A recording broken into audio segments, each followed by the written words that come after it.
भगवान देवाधिदेव महादेव ने ब्रह्मा जी से कहा, भगवान विष्णु ने ब्रह्मदेव से कहा, ब्रह्मा जी सृष्टि की रचना प्रारंभ करो, और यदि सृष्टि की रचना सही हो जाएगी तो ये निश्चित है कि यह संपूर्ण ब्रह्मांड का सुख प्राप्त हो। संपूर्ण ब्रह्मांड का सुख। जब ब्रह्मा जी ने सृष्टि की रचना करी तो ब्रह्मदेव जी ने भगवान शिव जी से पूछा, भगवान शंकर जी से पूछा, बाबा आप ये बताइए कि सृष्टि की रचना करने के लिए मुझे करना क्या? भगवान कहते हैं कि पुरुष और स्त्री का निर्माण करना।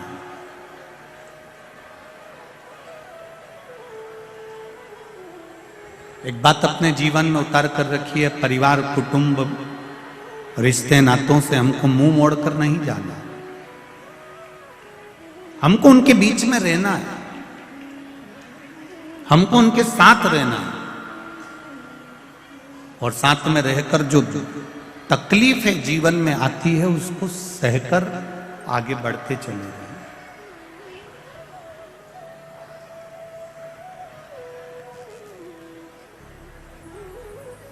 देखा, ब्रह्मदेव से कहा सृष्टि की रचना करो। ब्रह्मा जी ने जंघा से मनु और शत्रुपा को प्रकट कर दिया, हृदय से दक्ष जी को प्रकट कर दिया। उत्तानपात, प्रियवत, देवहूति, प्रसूति, आकुति ऐसी कन्याओं का वर्णन। हृदय से ब्रह्मा जी ने दक्ष को प्रकट किया।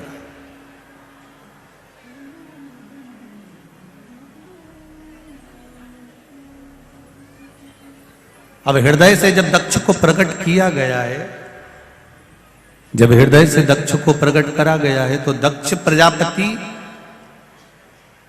के साथ में माता प्रसूति का विवाह हुआ।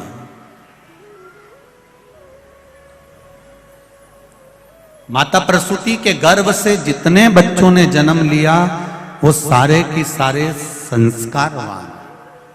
इसलिए आज भी हॉस्पिटल में जहां बच्चा जन्म लेता है उस जन्म लेने वाले कक्ष के बाहर लिखा रहता है प्रसूति कक्ष।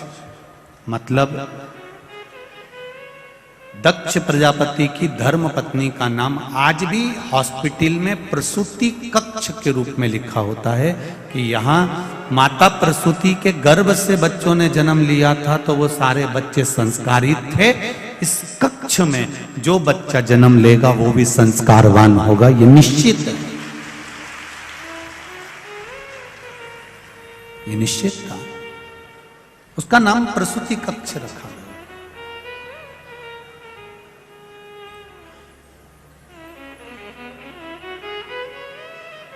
शिव महापुराण की कथा एक बहुत अच्छी बात कहती है, जरा ध्यान दीजिएगा। धन चले जाएगा तो वापिस आ जाएगा,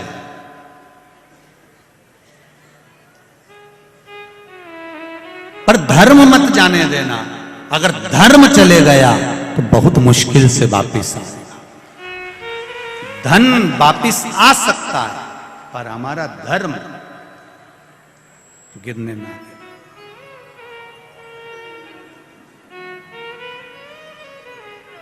बहुत अच्छा लगा जब कोरोना महामारी का क्रम चल रहा था। आप लोग तो सब इंदौर के निवासी हो, आप लोगों को तो मालूम होगा। हम तो केवल कुछ थोड़ा बहुत अखबार अधिकाधिक से जो देख लेते हैं, मीडिया पर पढ़ लेते हैं, उसका स्मरण रहता है। कोरोना महामारी में कितना कितना त्राही त्राही मची, हर तरफ कहीं ना कहीं हाहाकार मचा हुआ था।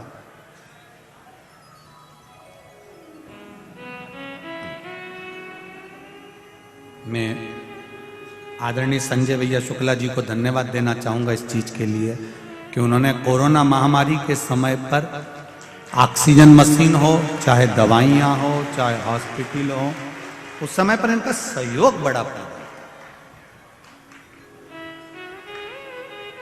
और सत्यता है, ये एक धर्म की जो ध्वजा है, ये सम्मुख होना चाहिए।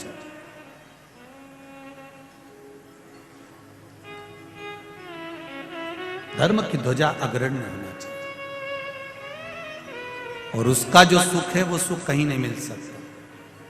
कल रात्रि को यहां पर बहुत सारे लोग सोए हुए थे, इंदौर वाले लोग, आप लोग तो दर्शन करने आते होंगे। रात्रि के समय पर यहाँ पर जो लोग सोते करते हैं, बाहर से आए हुए जो अतिथि लोग हैं वो भजन करते हैं, कीर्तन करते हैं रात भर। संजय भैया शुक्ला परिवार ने तो, उनके मित्र मंडली ने तो व्यवस्था करी है रुकने की भी, और भोजन आदि की सब व्यवस्थाएं बाहर से आए हुए लोगों की करी है।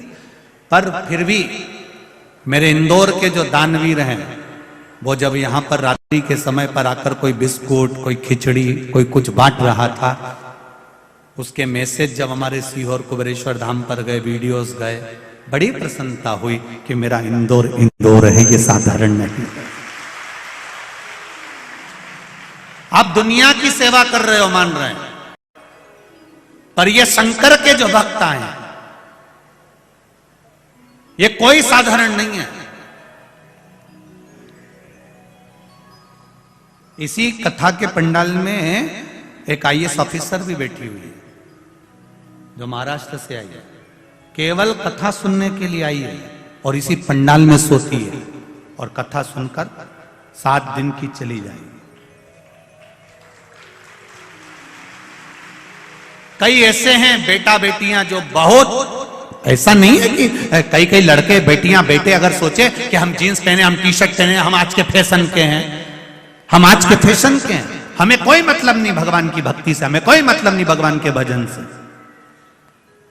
मैं उनसे कहना चाहूंगा, जिंदगी में आप पहनावा कैसा भी पहनो, कैसा भी भोजन करो, पर निवेदन है अपने सनातन धर्म को लेकर आगे बढ़ो, तो जिंदगी सार्थक हो।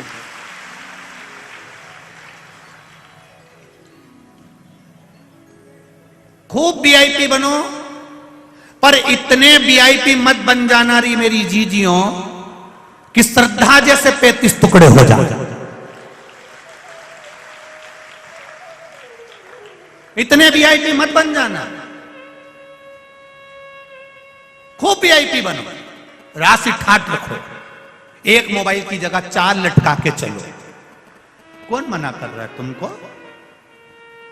2 हेडफोन की जगह 2-4 और घुसीड़ लो, कोई दिक्कत नहीं, कोई मना नहीं करेगा, कोई नहीं मना करेगा। पर निवेदन,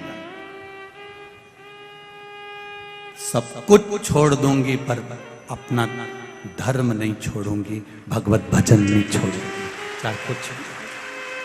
आज सबसे ज्यादा खुशी इस बात की होती है कि मेरी बेटियां, मेरे बेटे, छोटे छोटे बच्चे, ये नवयुवक बहुएं, ये पूरी सभा में आप ये पूरी कथा व्यासपीठ के सामने जितने भी माताएं बैठी हैं, इनमें 80, 85, 90 की तो कम मिलेगी, जितनी भी मिलेगी ना सब नवयुवक बहुएं मिलेंगी। इन्होंने ठान लिया है कि हम शिव की भक्ति करेंगे और आने वाली प्रेरणा देंगे, तो वो भक्ति कर रही है। इनमें देख लो कहीं की डोकरियों मिल जाए चीज जोरदार, और मिलेगी भी तो ओल्ड इज गोल्ड मिलेगी, तो ऐसे मिल जाएगी दमदार। तुम देखो पूरी कथा, ये उठी, प्रणाम प्रणाम प्रणाम, एक और उठी है, जय हो। एक और उठी इधर भी, धन्य है। नमन मेरी माओं को, प्रणाम करता हूं आपके चरणों को, धन्य है। संजय भैया गजब तो करा, डोकरियों भी आई है। बैठो बैठो, प्रणाम करता हूं आपको, नमन है, नमन। श्री शिवाय। बैठो माँ, बैठो बैठो, प्रणाम करता हूं आपको, बहुत बहुत भाव आपका, स्नेह, ये प्रेम है आपका, ये वात्सल्यता है आपकी, ये करुणा। और उसकी भक्ति के बिना कुछ भी नहीं। शिव कथा कह रहा है, अपना फर्ज मत भूलो। प्रसूति मैया का विवाह दक्ष प्रजापति के साथ हो गया, कई कन्याओं का जन्म हुआ, 60 कन्याएं जन्म ले ली, 27 तो चंद्रदेव के साथ दिया, कई कन्याओं का जन्म। अब चंद्रदेव के साथ में जो कन्या भी आई उसमें एक रोहिणी भी थी, जिस पर चंद्र बहुत आसक्त रहते थे, उनसे प्रेम करते थे, उनसे स्नेह करते थे। बाकी की जो धर्म पत्नियां थी उनकी ओर उसको देखते नहीं, बंदेश है। बाकी की जो धर्म पत्नियां थी उनको वो देखते भी नहीं।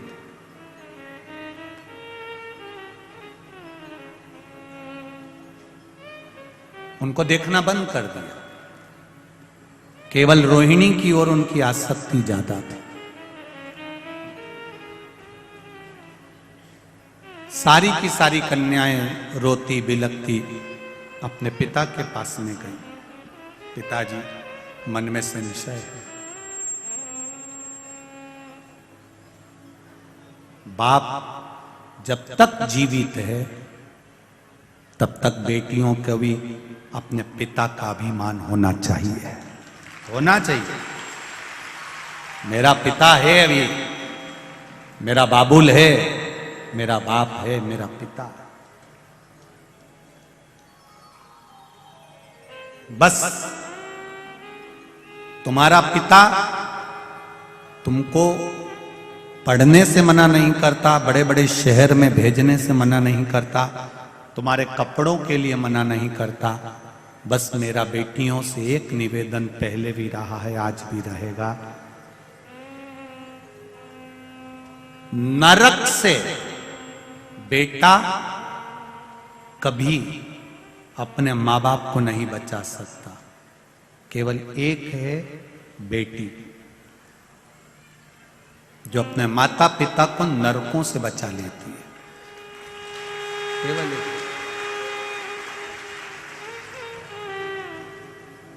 बेटी अपने माँ बाप को नरक से कैसे बचाती है? अपने माता पिता के द्वारा कन्या दान कराकर। दुनिया का सबसे बड़ा दान होता है कन्यादान।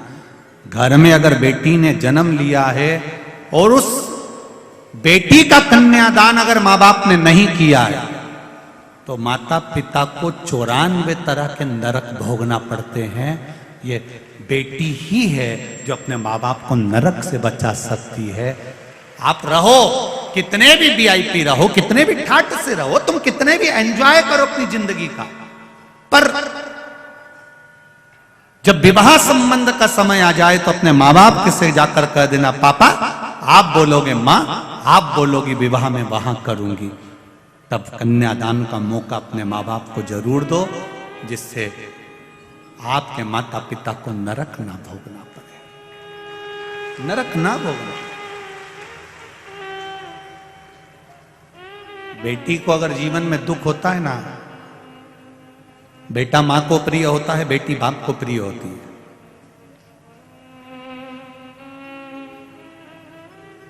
जब बेटी की विदाई होती है तो लोग कहते हैं कि मां बहुत रोती है।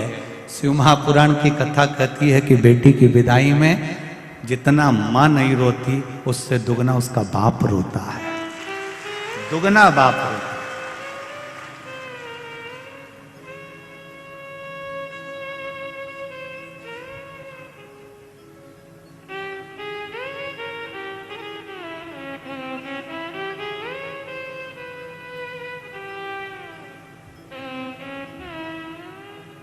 पिता पुत्र को पूरी वसीयत दे देता है, पूरी जायदाद दे देता है।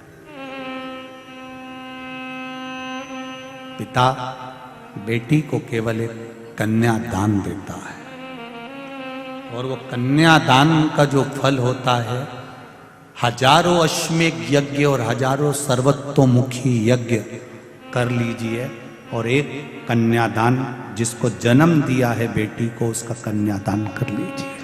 वो मौका है।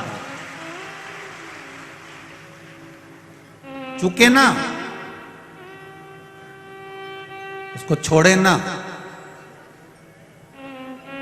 सारी की सारी कन्याएं चंद्रदेव की बात लेकर अपने पिता दक्ष प्रजापति के पास में आ गई और दक्ष प्रजापति के पास में आकर बोली, दक्ष प्रजापति के पास में आकर कहती हैं, पिताजी हमको थोड़ा सा दुख है। क्या दुख आ गया बेटी? बाप के रहते अगर बेटी को दुख भोगना पड़े तो वो बाप किस काम का?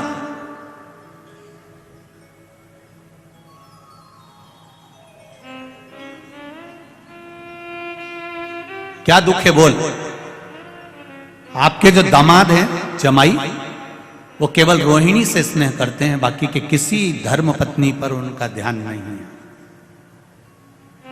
महाराज, पिता का फर्ज है कमा कर लाना, पिता का फर्ज है बच्चों को अच्छी एजुकेशन देना, पिता का फर्ज है बच्चों को अच्छे कपड़े पहनाना, पिता का फर्ज है बच्चों को अच्छा खाना खिलाना, पिता का फर्ज है बच्चे का पेट भरना, पत्नी का पेट भरना, परिवार का पेट भरना।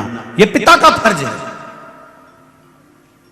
पिता कमा कर लाएगा, देगा, पेट भरने की जवाबदारी पिता की है, अच्छी एजुकेशन की जवाबदारी पिता की है, अच्छा घर बनाने की जवाबदारी पिता की है, अच्छी दुकान चलाने की जवाबदारी पिता की है, अच्छी परवरिश की जवाबदारी पिता की है।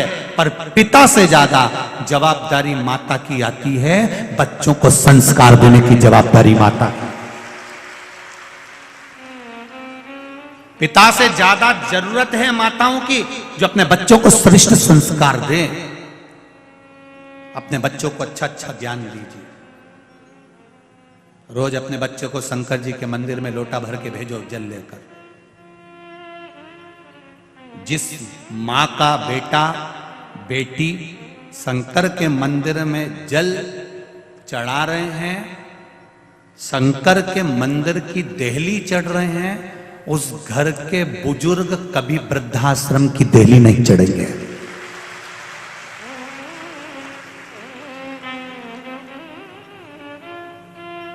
जिस घर के नवयुवक बेटा बेटियां, जिस घर के बच्चे शंकर के मंदिर की देहली चढ़ रहे हैं, शिव मंदिर में जा रहे हैं, एक लोटा जल चढ़ा रहे हैं, सफाई कर रहे हैं, शंकर के मंदिर में बेलपत्री चढ़ा रहे हैं, दिया लगा रहे हैं, उस घर का बूढ़ा आदमी कभी वृद्धाश्रम नहीं जाएगा।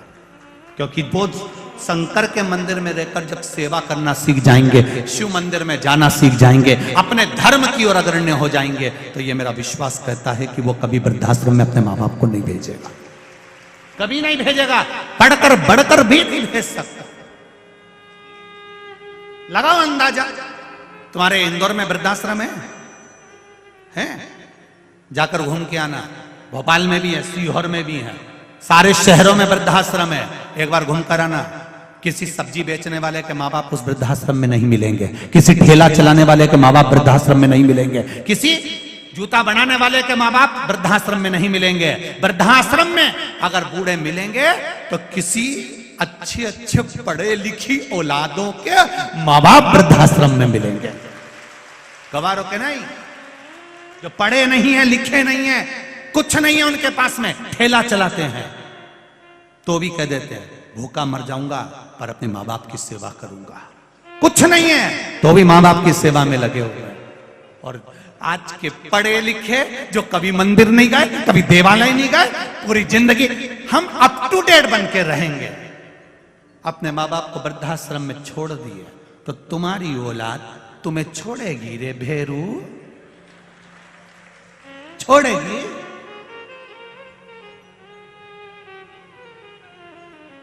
कौन छोड़ने वाला? लोग कहते जरूर हैं सीहोर वाला महाराज को कथा नहीं आती, अड़ा टेढ़ा बोलता है, तो क्यों सुनते हो? रिमोट तो तुम्हारे पास में ही है, चैनल चेंज, महाराज भी चेंज, 2 मिनट के अंदर रिमोट तुम्हारे हाथ में। थोड़ा बुरा लग सकता है पर अपनी आने वाली समय सीमा को देखिए। डॉक्टर बनो, इंजीनियर बनो, कलेक्टर बनो, एसपी बनो, तुम्हारी मर्जी, पढ़े तुम जितना पढ़ना चाहो दिल से पढ़ो, खूब विद्वान बनो, खूब आगे बढ़ो, पर उसके साथ में संस्कारित भी बनो, झुकना सीखो। थोड़ी नम्रता अपने भीतर लेकर आओ, थोड़ी सी अगर नम्रता होगी तो जीवन की सार्थकता होगी। कुर्सी, पद, प्रतिष्ठा ये कब बदल जाती है, कब कौन कहां पहुंच जाता है, कब किसका कहां ट्रांसफर हो जाता है, पता ही नहीं पड़ता। जितने दिन रहो दिल से खुश रहकर अपनी मस्ती में, भगवान की भक्ति में और आनंदमय सनातन धर्म की सेवा में लगे रहो। जितने दिन जीवन किसका देखा, कौन का भरोसा है।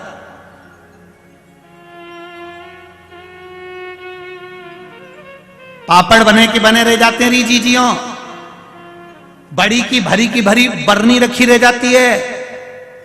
आम का अचार डाला था, पूरा भरा की भरा रह गया और काकी नहीं पड़ जाती है, सब धरा रह गया। कौन खाएगा, कौन पिएगा, पापड़ कौन सेकेगा, सब गया गए।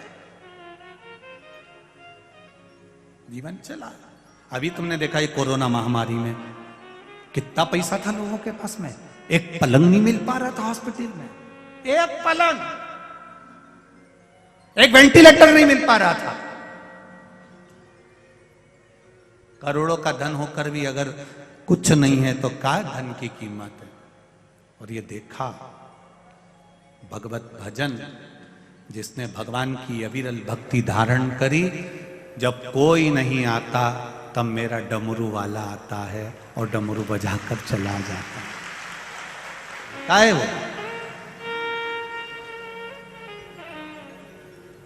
दक्ष प्रजापति ने अपनी बेटियों को समझाया, तुम चिंता मत करो, तुम क्यों रोती हो, क्यों रोना। मैं दामाद को बुलाऊंगा, मैं चंद्रदेव को बुलाऊंगा। 12 ज्योतिर्लिंग में प्रथम ज्योतिर्लिंग है सोमनाथ।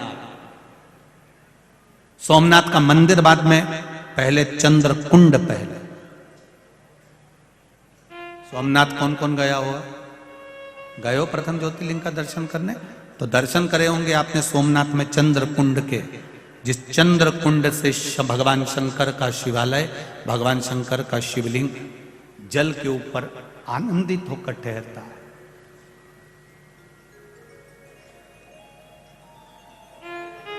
भगवान द्वारिकाधीश को क्या पड़ी थी मेरे द्वारका नाथ को, मेरे भगवान कृष्ण को क्या पड़ी थी? जरा विचार करिए कि द्वारिका छोड़कर सोमनाथ की पावन धरा पर भालुका क्षेत्र में आकर फिर पीपल के पेड़ के नीचे लेटे और उनके चरणों में वहां पर बाण लगा।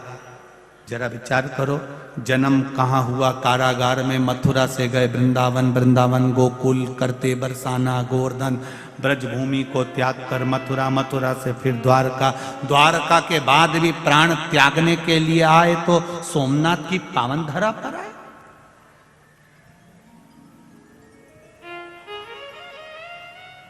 भालका क्षेत्र में, सुंदर क्षेत्र क्या, जरा विचार करिए। जब भगवान कृष्ण को प्राण त्यागना है, अपने प्राण छोड़ना है, और भगवान कृष्ण आज मौन होकर बैठे हुए, भगवान कृष्ण आज मौन है। पूछा गर्गाचार्य बाबा ने आकर, कन्हैया क्या बात है मेरे वसुदेव, मेरे कृष्ण, आज आप मौन दिख रहे हो, हुआ क्या आपको? विष्णु पुराण कहती है, कुर्म पुराण कहती है, गर्ग संहिता कहती है और श्रीमद् भागवत कहती है।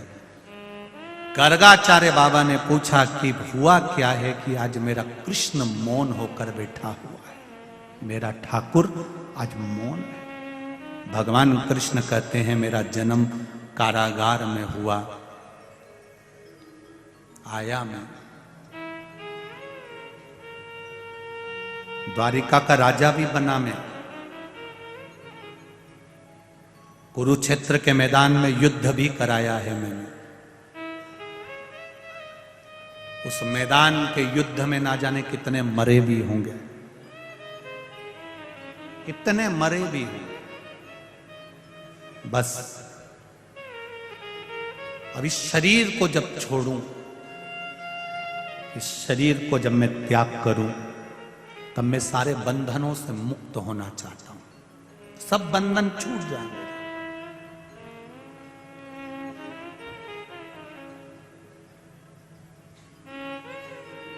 गर्गाचार्य बाबा ने पूछा कि बंधन कहां छूटते हैं, आपको मालूम है? भगवान कृष्ण से पूछा जा रहा है कि बंधन कहां छूटते हैं, आपको मालूम है? भगवान कृष्ण कहते हैं हां, मुझे मेरे पिता नंद बाबा ने यह बताया था कि शिव के द्वार पर जब हम एक कदम चलकर जाते हैं तो जिंदगी के ना जाने कितने पाप और कितने बंधन कट जाते हैं। ना जाने कितने पाप और कितने बंधन केवल शंकर के द्वार जाने से कट जाते हैं। अभी आपको कथा के शुरू में कहा था कि कबड्डी खेलने वाला पाली छूकर आता है। दुनिया के लोग कहें बहुत भीड़ पड़ रही है, ग्राउंड में जगह नहीं है, तो भी निवेदन है आधे घंटे की सुनने आना। रोड पर खड़े होके तो सुनोगे, द्वार तक तो पहुंचोगे, दरवाजे तक तो पहुंचोगे, उसकी चौखट तक तो पहुंचोगे, बस उसका सानिध्य एक पल का, एक घड़ी का, एक क्षण का मिल जाए, फिर वो जाने मेरे बंधनों से टूट जाता है, सारे पाप समाप्त हो जाते हैं। कहां? शिव के द्वार पर पहुंचने से, शंकर की कथा तक पहुंचने से, शिवालय तक पहुंचने से, भगवान की देवालय तक पहुंचने से बंधन मुक्त हो गया। और होता है, संसार के जितने लोग मरने के बाद शमशान जाते हैं वहां पर बंधन छूटते हैं कि नहीं छूटते, इनसे पूछ लो। ये जितने लोग जाते हैं आग लगाने के लिए मुर्दे में, उनसे पूछना। पहले चतुर लोग पूरे बंधन काट दो, धागा काट दिया, ये काट दिया, वो काट दिया, कपड़े वपड़े सब फाड़ फुड़ा दिए, बेकार सब उतार के चंदन का बूरा लगा दिया, घी चुकड़ दिया, सब कुछ आंखों पे कपूर रख दिया, ने निपटा ही दिया, ने जला दिया, आग लगा दिया, सब बंधन से मुक्त। अब बेटा रोते रोते कह रहा है शमशान में पिताजी जल गए, ताऊ, काका, दादा, परदादा, आग लगा दी तुमने, अब यहां कौन रहेगा, मेरा दादा अकेला रहेगा। तब परिवार के लोग कहते हैं ऐसा मत बोलो, अब ये बंधनों से मुक्त हो गया है। बच्चे ने पूछा बंधन से मुक्त कब होता है व्यक्ति, तो कहा जब वो शिव की शरण में जाता है। शंकर भगवान शमशान में रहते हैं, जो उनके पास गया वो बंधनों से मुक्त हो गया, फिर कोई बंधन, कोई बंधन।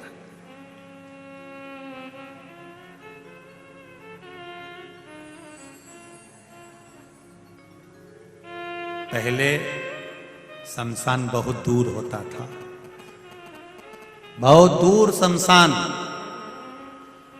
गांव से बाहर।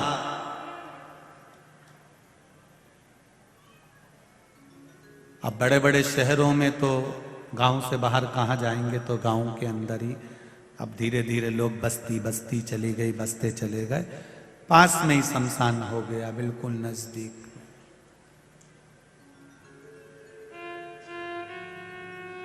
बिल्कुल नजदीक।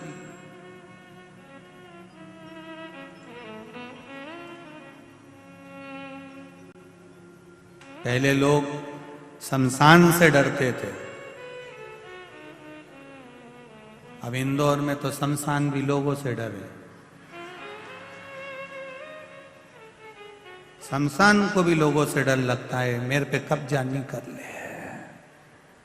इंदौर में तो लोग शमशान भी डरे कि ये भाई इनका मन एक शमशान पे नहीं आ जाए और यहाँ पे कॉलोनी नहीं काट दे।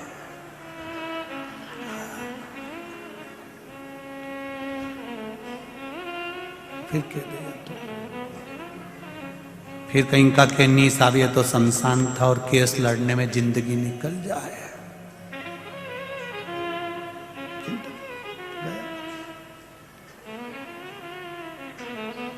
बंधन जहां कटेंगे, भगवान गर्गाचार्य बाबा ने पूछा क्या चाहते हो, मेरे बंधन जहां कटेंगे मुझे वहां जाना है, अपने प्राणों को त्यागने के लिए, अपने शरीर छोड़ने के लिए।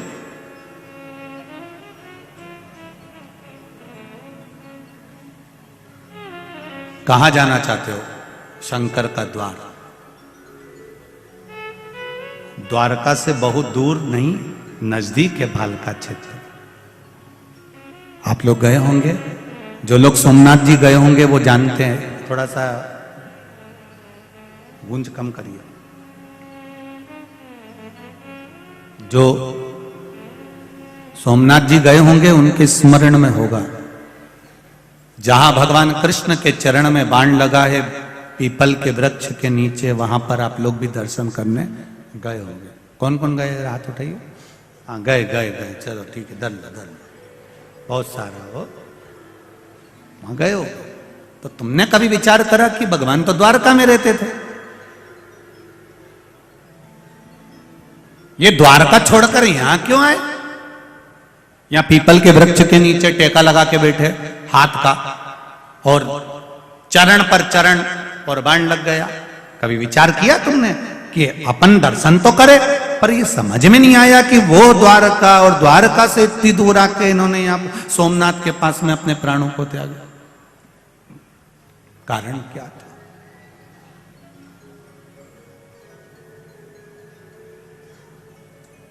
शंभो शरणे पड़े मांगो घड़ी रे घड़ी, दुख काटो दया करी ने दर्शन।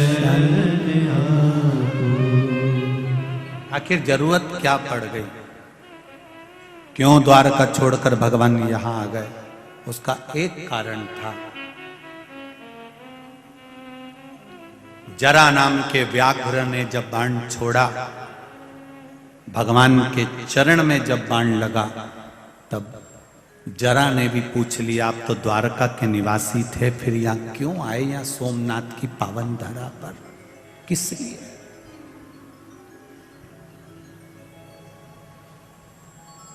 भगवान कृष्ण ने कहा, जरा तू रो क्यों रहा है? जरा नाम का व्याघ्र कहता है कि रोना इस बात का आ रहा है कि मैंने आपके चरणों में बाण लगा दिया, आपको कष्ट कितना हो रहा होगा। भगवान कहते हैं त्रेता का बंधन आज सोमनाथ की पावन धरा पर आकर द्वापर में टूट गया। मैंने, भगवान कह रहे हैं, राम अवतार में मैंने तुझको छुपकर बाण मारा था बाली, आज तूने छुपकर मुझे बाण मार दिया। ये सोमनाथ की धरा है, बंधन टूट गया। एक बात अपने जीवन में उतार कर रखिए, जितने लोग आस्था चैनल पर कथा सुन रहे हैं, जितने फेसबुक यूट्यूब पर सुन रहे हैं, और जितने लोग इंदौर की यह पावन धरा पर मां अहिल्या की गोद में बैठकर कथा सुन रहे हैं, उनसे निवेदन करना चाहूंगा, आप जब, जैसे प्रत्येक मनुष्य प्रतिदिन पाप करता है, झूठ भी रोज बोलेगा, कपट भी रोज करेगा, बेईमानी भी रोज करेगा, प्रपंच भी रोज करेगा। हम कितना भी मना कर दे, सियोर वाला महाराज कितना ही बोल दे कि तुम झूठ मत बोले, तो तुम नहीं मानो कहीं तुम रेंदो रे दादा। अभी 2 मिनट में फोन उठाओगे, कोई पूछ ले कहां है, दुकान पे बैठा, और बैठे यहीं, कहीं का गाड़ी चलाते चलाते फोन लगा दे, कहां हो, बस पलासिया तक पहुंच गया, कहीं नहीं पहुंचा, राजवाड़ा पे पड़ा। इतना झूठ, पल पल झूठ। अब इतना झूठ बोलो और तुम सोचो कि शिव पुराण की कथा सुनवाने में तो तरीज जाऊंगा, ये झूठा हुआ।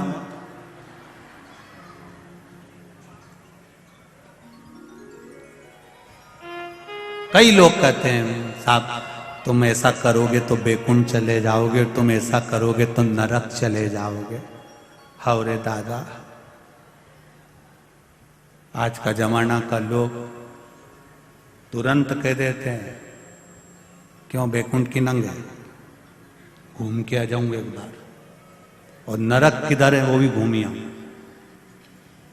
शिव महापुराण में ये नहीं लिखा कि तुम शंकर भगवान को जल चढ़ाओगे तो तुम बैकुंठ चले जाओगे। सुनना जरा अच्छे से, और कहीं का महाराज किए तो उसके चरण भी पकड़ लेना, कहीं नहीं। शिव महापुराण में यह नहीं लिखा कि शिव जी को जल चढ़ाओगे तो बैकुंठ चले जाओगे, शंकर भगवान पर बेलपत्र चढ़ाओगे तो बैकुंठ चले जाओगे, शंकर भगवान का अभिषेक करोगे तो बैकुंठ चले जाओगे। शिव महापुराण में लिखा है शिवजी को जल चढ़ाओगे या बेलपत्र चढ़ाओगे या अभिषेक करोगे तो पूर्व में हमने कोई पाप करा हो या हमारे जीवन में कोई दुख चल रहा हो तो वो मिट जाता है। वैकुंठ जाने का नहीं कहा।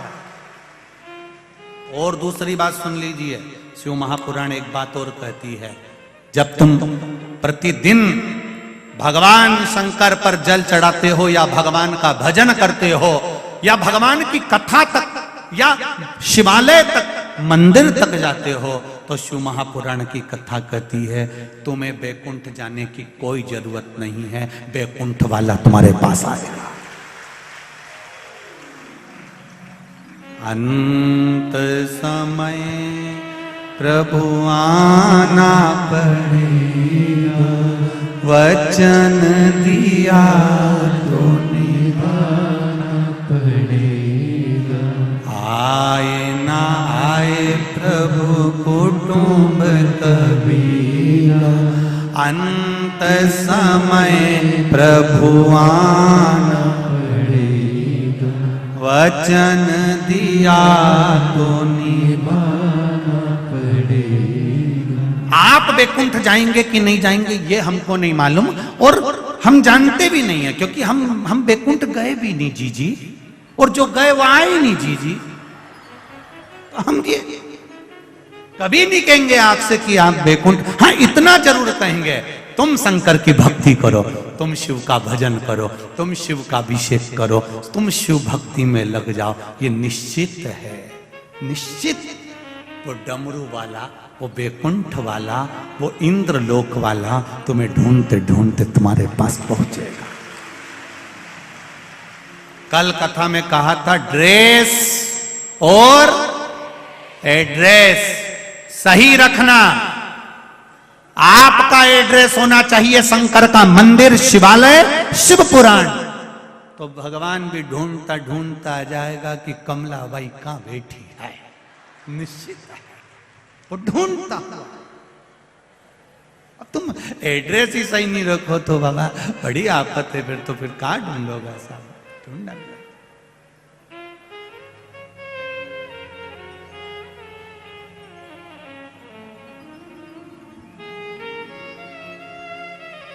जैसे इंदौर के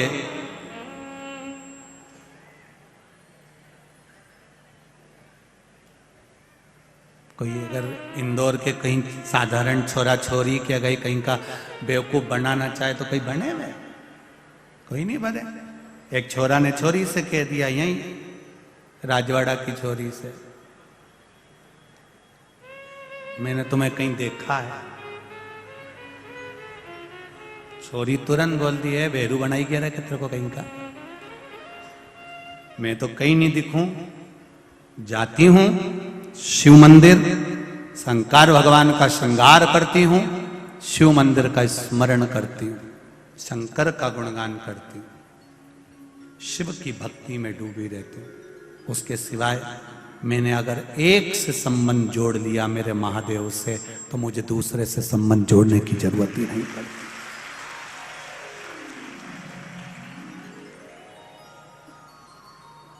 बहुत ध्यान देना, छोरी छोरा, छोरी का जरा सा मोबाइल खराब हो जाए तो छोरा बैलेंस डलवा देता है, क्योंकि वो उससे स्नेह करता है। कपड़े दिला दे, सामान दिला दे, मोबाइल गिर गया तो मोबाइल दिला दे। जरा सोचो, एक संसार के व्यक्ति से प्रेम करा तो उसने तुम्हारा मोबाइल का बैलेंस डलवा दिया, तुम्हें गाड़ी पे घुमा दिया, वो भी दूसरे की, कहीं से सुधरने आई थी। जरा सा प्रेम हुआ, उसने बैलेंस डलवा दिया, तुम्हारा खर्चा उठा रहा है, कितने साल उठाएगा? एक जरा सा थोड़ा सा संसार वालों से प्रेम करा, उसने तुम्हारा खर्चा उठाया। एक बार मेरे महाकाल से प्रेम कर कर देखना, वो पूरे परिवार का उठाएगा। अकाल मृत्यु वो मरे जो काम करे, चंडाल का काल उसका क्या बिगाड़े जो भक्त हो। महाकाल का। एक बार उससे प्रेम कर कर देखिए, उससे स्नेह लड़ा कर देखिए, उससे नेम लड़ा कर देखिए, उससे मिलो तो। अभी तुम मिले नहीं हो अच्छे से उससे, अभी तो तुम कैमरा वाला से मिले थे बस। अभी एक आध बार जरा अच्छे से उससे मिल जाओ। अब मिल गए हो, परंतु इतनी बार कैमरा वाले ने दिखाया, एक नहीं उठाया। बस कहीं नहीं, अपने को ऐसे ही सुधरना है। थोड़ा सीवर वाला महाराज गड़बड़ बोलेगा, बोल दे भले, अपने कोई दिक्कत नहीं है, अपन घर जाके चाय बना के पी लेंगे। और ज्यादा सीवर वाला महाराज पे गुस्सा आए तो उक्कल में अदरक डाल के उसका कूट लेना, कोई दिक्कत नहीं, उसमें कहीं टेंशन वेंशन नहीं है। और यही सोचता और बोल महाराज, कहीं नहीं, जोरदार अदरक को कूट लो तुम, कई दिक्कत नहीं अपने, परंतु अपन सुधरेंगे तो सुधरेंगे, ये निश्चित है। अब थोड़ा गुस्सा अगर आए ना तो अदरक ज्यादा डाल लो चाय में कूट कूट के। और सास पूछे आज बहुत तेज आवाज आ रही है, बस कथा सुनने गई थी, वो महाराज ने कह दिया, हाथ हिलाया, गुस्सा तो कुछ भी हो, और महाराज को तो कूट नहीं सकती, तो इसलिए अदरक कूट लेती, तुम कूट लो, उसमें कोई दिक्कत वाली बात नहीं है, तुम टेंशन, पर सुधरेंगे अपन। बोलो री जी जियो।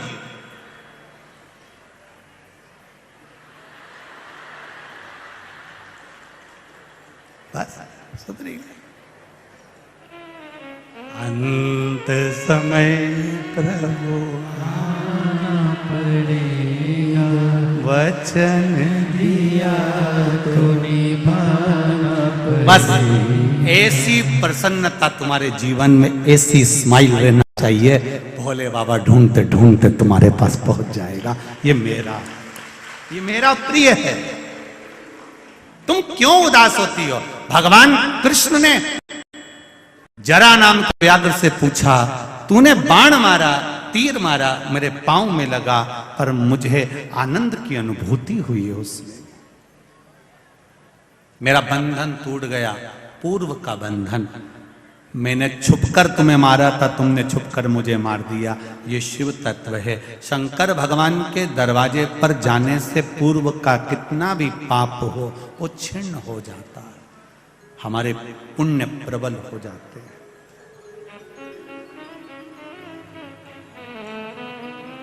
अपने स्थान पर बैठकर भगवान देवाधिदेव महादेव से निवेदन, विनय भाव से दिल से भगवान शंकर से अपने दिल की बात कहते हुए मूल मंत्र का स्मरण शिव महापुराण के करें, भगवान से दिल से कहें, विनय करें, निवेदन करें।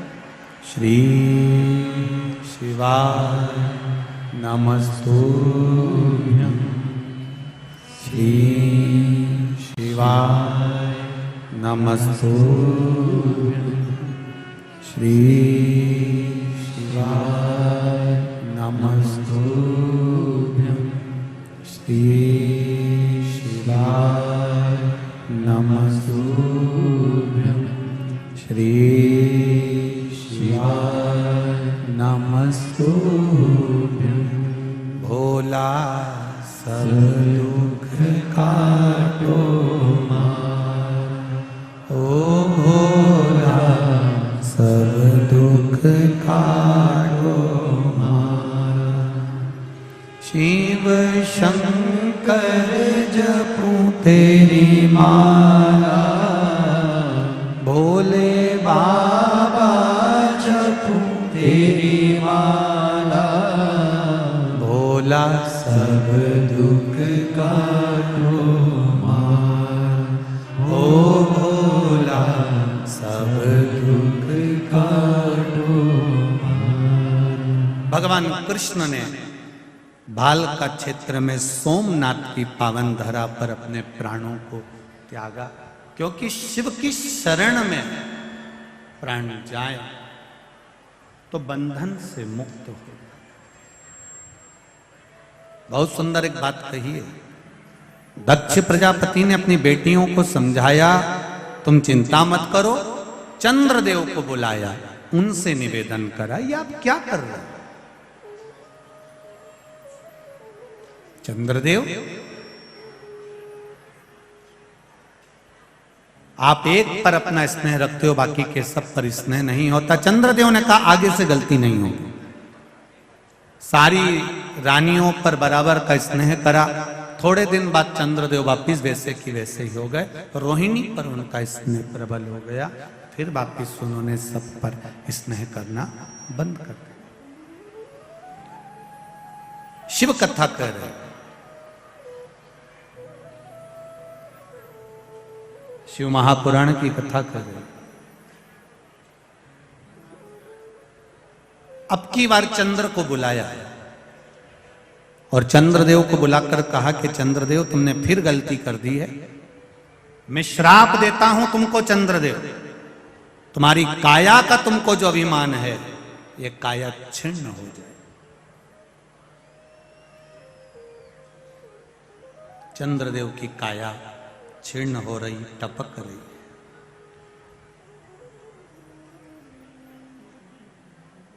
जब रोग से ग्रसित हो जाता है मनुष्य, किसी का एक्सीडेंट हो गया, कोई रोग आ गया, कोई बीमारी आ गई, तब उसको याद आता है कि मुझे शिव की शरण जाना। और शिव महापुराण की कथा कहती है जब हम गंभीर बीमारी से ग्रसित होंगे तब भगवान के पास जाएं।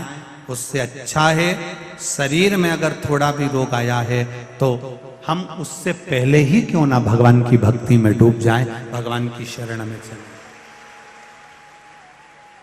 बहुत पत्र हैं, इन पत्रों में लिखा है, बहुत सी पत्रों में किसी का एक कैंसर वाला पत्र आया है कि कैंसर जैसी बीमारी हो गई थी पर बाबा ने कृपा कर कर हमारे कैंसर को ठीक कर दिया। यहां तक पत्र हैं, पत्र बहुत हैं। चंद्रदेव रो रहे हैं, शरीर में कष्ट हो गया।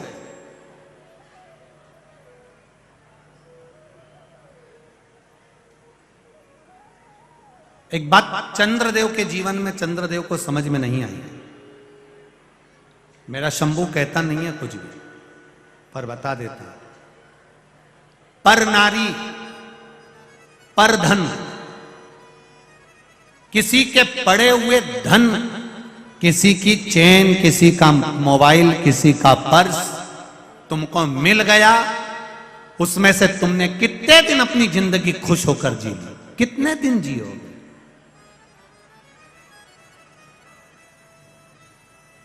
फिर वापिस वही रोना जिंदगी का, और उससे अधिक रोना जीवन का है, और ज्यादा रोना है। पर धन, पर नारी पर जब गलत दृष्टि दी जाती है तो यह निश्चित है कि व्यक्ति को रोना तो पड़ता है।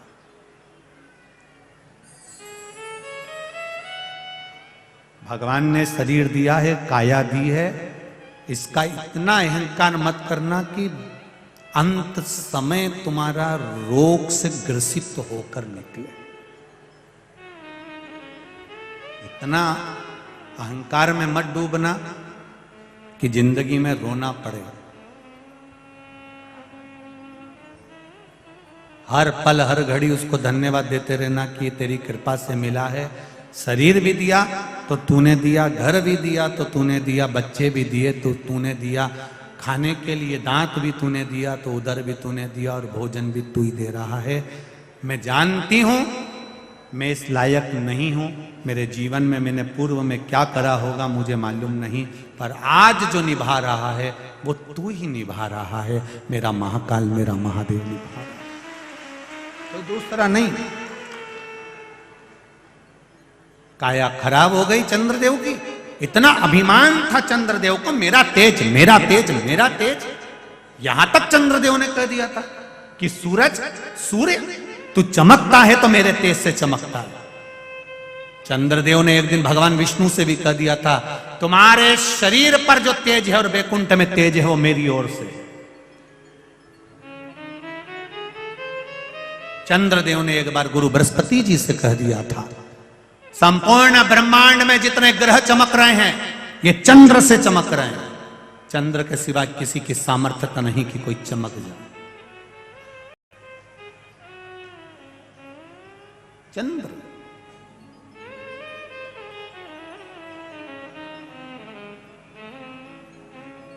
सारा अहंकार, काया का जो अभिमान था वो रह गया, पड़ा है, कोई मतलब का।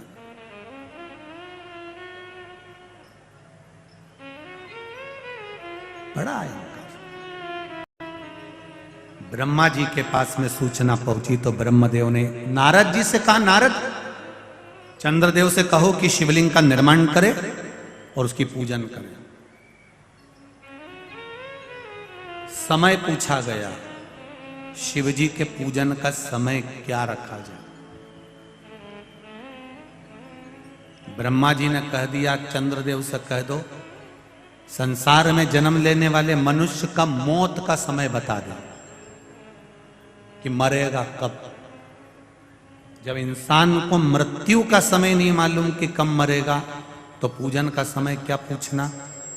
हर पल दिन रात भगवान की भक्ति ऐसे करो कि मैं अगले पल जीवित रहूंगा कि नहीं रहूंगा। जब मौत का ठिकाना नहीं तो मरने का क्या ठिकाना, भजन का क्या ठिकाना। कोई कहता भगवान का भजन दिन में करो रात में मत करो, कोई कहे शाम को करो सुबह मत करो, कोई कहे अभी करो बाद में मत करो। सबकी सुनो, पर शिव महापुराण कथा कह रही है कि कब मरोगे तुमको मालूम है क्या? जब तुम्हें मरने का नहीं मालूम है, मालूम पड़े रोटी खाता खाता लुढ़क गया तो उससे पहले ही शंकर का भजन कर लो, उससे पहले ही एक लोटा जल चढ़ा लो, उससे पहले ही शिव की भक्ति कर लो, भगवान का भजन कर लो, राम कर लो, कृष्ण कर लो, शिव कर लो। मृत्यु का ठिकाना नहीं है कि कब मरोगे, तो भजन का भी कोई समय नहीं है। तुम्हारी मर्जी पड़े तब करो, पर शिव का भजन।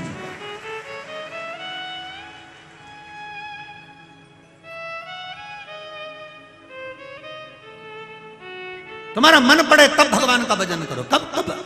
कई माताएं कहती है हम रजस्वला धर्म से हो गए, तो क्या महाराज जी भगवान का नाम नहीं लेना चाहिए? हम कहेंगे मंदिर मत जाओ, हम कहेंगे देवालय मत जाओ, हम कहेंगे भोजन मत बनाओ, हम कहेंगे पूजन मत करो, पर हम ये कभी नहीं कहेंगे कि तुम भगवान का नाम मत लो। हर घड़ी, हर पल, हर क्षण, हर समय तुम्हारा जब मन पड़े तब भगवान का नाम लो। भगवान के नाम लेने के लिए कभी भगवान ने मना नहीं करा कि मेरा नाम मत लो। जैसे उदर भरने के लिए भोजन जरूरी है, आत्मा की तृप्ति के लिए भजन जरूरी। क्या घर में सूतक लग गई, सावड़ लग गई, घर में बच्चा हो गया या कोई मर गया, तो क्या हम भगवान का नाम नहीं ले? कौन मना करता है कि भगवान का नाम ना लो? पूजन मत करो, मंदिर मत जाओ, आरती पूजन का स्मरण मत करो, पर नाम तो लो। नाम लेने में कोई मना नहीं। जपते रहो भगवान का नाम हर पल हर घड़ी। चंद्रदेव ने पूछा शिव जी की आराधना कब? तेरा मन पड़े जब कर, 24 घंटा शिव की स्तुति कर। चंद्रदेव ने शिवलिंग बनाया, पूजन करी, रोज पूजन करते, रोज अर्चना करते, रोज विनती करते। शिव जी प्रकट हो गए, एक कुंड चंद्र कुंड प्रकट हो गया। उस कुंड से शंकर भगवान प्रकट हो गए। प्रकट होकर कहा ले इस कुंड में स्नान कर, तेरा चर्म रोग समाप्त हो जाएगा। चंद्र कुंड में चंद्र ने स्नान करा, रोग समाप्त हो गया। रोग गया, रोग समाप्त हुआ, चंद्रदेव ठीक हुए, भगवान सोमेश्वर महादेव के रूप में विराजमान हो गए। बोल सोमनाथ भगवान की। 12 ज्योतिर्लिंग में प्रथम ज्योतिर्लिंग सोमनाथ, जहां पर चंद्र कुंड है। जिस सोमनाथ जी के पास में भगवान शंकर के उस धाम के पास में भगवान कृष्ण भी आकर अपने प्राणों को त्यागना चाहते हैं, क्योंकि वहां से मैं मुक्त हो जाऊंगा, संसार के सारे बंधन छूट जाएंगे। ऐसे सोमेश्वर महादेव का स्मरण किया गया। 2 चीजें हमारे जीवन में हैं जिनको हम समझ लें, जो संपूर्ण हमारे जीवन के क्रम को समाप्त कर देता, जिनसे हमें बचना भी है और जिनसे बचने का हमको प्रयास भी करना। एक है स्वाद और दूसरा है विवाद।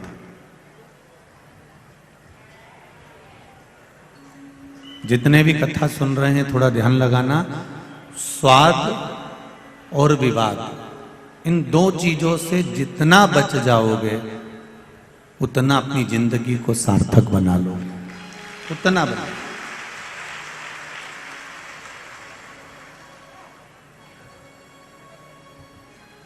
स्वाद के चक्कर में शरीर खराब हो जाता है और विवाद के चक्कर में दिमाग खराब हो जाता है, मन खराब हो जाता है।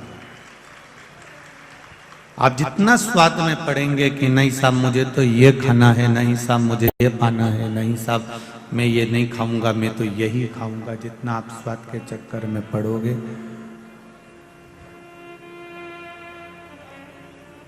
स्वाद उदर को और शरीर को दोनों को समाप्त कर देता है और विवाद बुद्धि को, मन को, दोनों को खराब कर देता है। एक थोड़ी सी देर का स्वाद होता है, हमने जरा रात्रि को भोजन ज्यादा कर लिया तो मालूम पड़े शरीर में निंद्रा ही प्रवेश नहीं कर पाई, नींद ही नहीं आई। हमने थोड़ा सा किसी से विवाद कर लिया, थोड़ा सा विवाद करा, वो विवाद इतना चला इतना चला इतना चला कि वो बुद्धि में बैठ गए। पहले भी कथा के माध्यम से कहा है, आज फिर कह रहे हैं, इस इंदौर की पावन धरा पर एक चीज का अपने भीतर जरूर उतार कर रखना, क्रोध कुछ देर का आता है, ज्यादा से ज्यादा 10 मिनट, 5 मिनट, 2 मिनट, 4 मिनट का क्रोध रहेगा। उस क्रोध में आपने अपने घर में से डंडा उठाया, तलवार उठाई, चाकू उठाया या कोई शस्त्र उठाया, बंदूक उठाई और मालूम पड़े किसी के सिर को फाड़ दिया, किसी के पांव को तोड़ दिया, किसी के हाथ को तोड़ दिया, किसी को ज्यादा चोट लग गई। एक विचार करना जरा, 10 मिनट का क्रोध आया है, 8 मिनट का क्रोध आया है, 15 मिनट का क्रोध आया है, 10-15 मिनट ने 10-5 मिनट ने आपका जिंदगी बर्बाद कर दी। आपने किसी का सिर फोड़ दिया, आपने किसी का हाथ पांव तोड़ दिया। सारे मोहल्ले के लोग, सारे गांव के लोग, सारे नगर के लोग आपको समझा रहे थे कि मत कर, ऐसा मत कर, और कुछ लोग ऐसे थे जो तुम्हें उत्साह रहे थे, हाँ हाँ लेके आ डंडा, अपन देख लेंगे, कोई अपन डरते हैं किसी से, ला जरा लेके आ डंडा, उठा के ला डंडा, और तुम पीछा पकड़कर और तुमने उसका मार दिया। 10 मिनट, 15 मिनट, 5 मिनट, 20 मिनट का क्रोध था।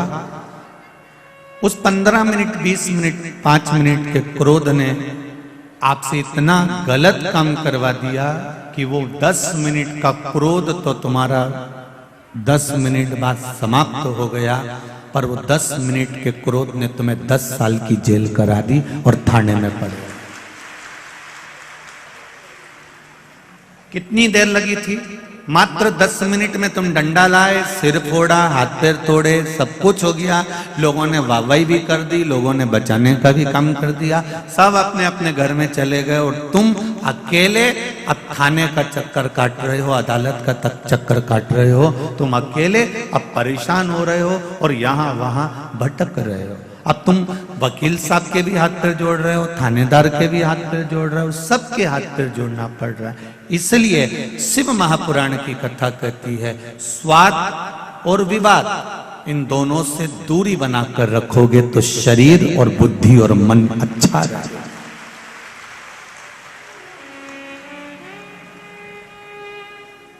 ये मन बुद्धि, ये चित्त, ये वृत्ति आपकी ठीक रहेगी। आप जितना मन को अच्छा कर सकते हो तो विवाद से दूर रहिए।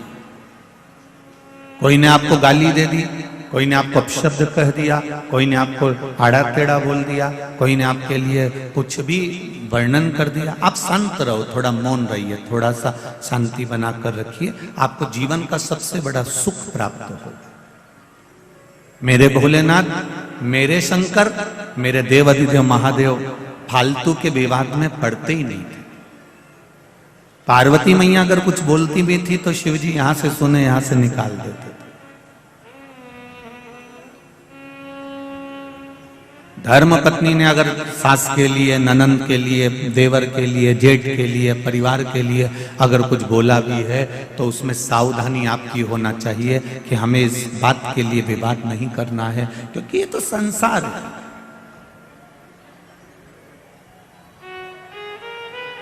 संसार का मतलब ही होता है जिसका कोई सार ही नहीं है, आए हो और जाना है।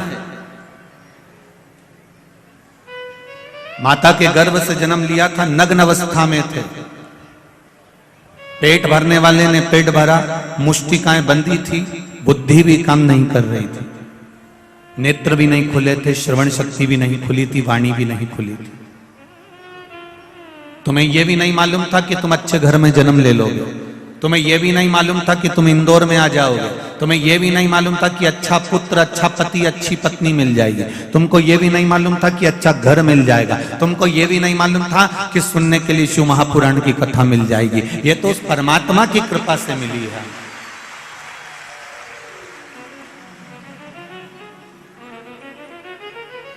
जब भी किसी मांगने वाले को देखो, जब भी किसी भिक्षुक को देखो, जब भी किसी 3 बत्ती 4 बत्ती चौराहे पर जाओ, राजवाड़ा के चौराहे पर जाओ, पलासिया के चौराहे पर जाओ, आप चाहे सपना संगीता चौराहे पर जाओ, जिस चौराहे पर जाओगे और वहां कहीं कोई मांगने वाला अगर तुम्हारे कांच को बजा रहा है और तुम देख रहे हो कि यह मांगने वाला मांग रहा है, उसको देखकर उसी समय पर तुम कुछ देव ना देव वो तुम्हारे ऊपर है, पर महादेव को धन्यवाद जरूर देना कि तूने मुझे यहां खड़ा नहीं करा।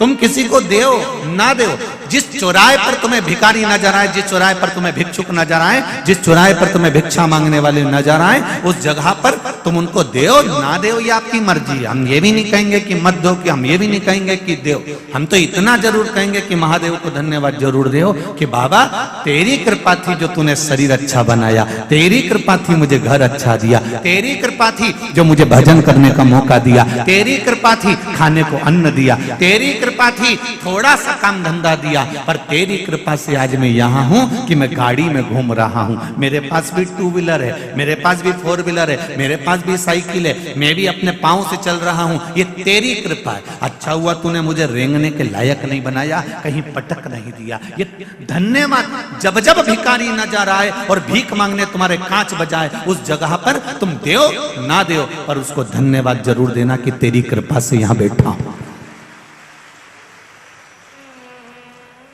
गाड़ी चला रहे हो, डीजे चल रहा है, गाड़ी में बॉक्स चल रहे हैं, मोबाइल चल रहा है और कांच बजाने वाला जब कांच बजा रहा है, भैया कुछ दे दो, भैया कुछ दे दो, तो उस समय पर तुम देना ना देना पर उसको धन्यवाद जरूर देना।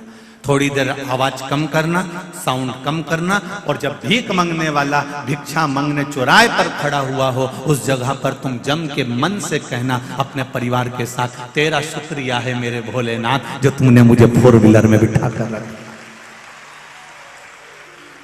तेरा शुक्रिया है शंभू मेरे महाकाल राजा, ये तेरा धन्यवाद है जो तूने मुझे यहां बिठाया, ये तेरी कृपा, क्योंकि तेरी कृपा नहीं होगी तो संसार का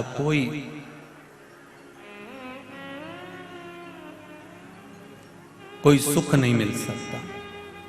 तेरी दया है इसलिए आज मैं यहां बैठा हूं, तेरी दया, तेरी करुणा, तेरी उदारता है जो मुझे यहां मिला है,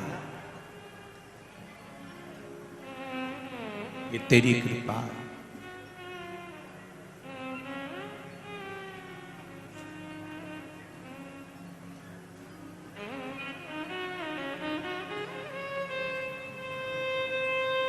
तुम्हारे दुख कटने में थोड़ा समय लग सकता है।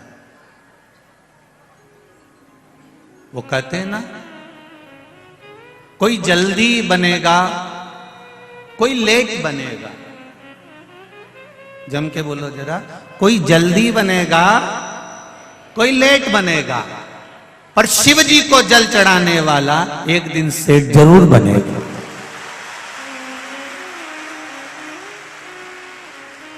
निश्चित है। वो लंका का राजा रावण राक्षस, असुर प्रवृत्ति का, जब उसे सोने की लंका मिल सकती है। एक चोरी करने वाला चोर शिव जी के मंदिर में चोरी करने आया शिवरात्रि पर, उसने अपना कपड़ा निकाल के जला के आग लगा के उजाला कर कर चोरी का सामान देखा और शंकर जी उसे कुबेर बना सकते हैं। एक मृगा करने वाला, हिरण को मारने वाला पेड़ पे चढ़कर रात भर अपने बच्चों के पेट भरने की तैयारी करता है। रात भर बेलपत्री के पेड़ से बेलपत्र गिरती है, पानी की छाजल में से बूंद बूंद पानी गिरता है और नीचे पड़े कंकर पर वो जल चढ़ता गया और शिवरात्रि के दिन शंकर जी प्रकट होकर उसका भंडार भर देते हैं। ये शिवरात्रि की कथा। किसी को लेट मिलेगा, किसी को बोलो बोलो जल्दी मिलेगा, पर मेरे महादेव को जल चढ़ाने वाले को एक दिन सेठ पद जरूर मिलेगा। ये निश्चित है, वो मिलेगा।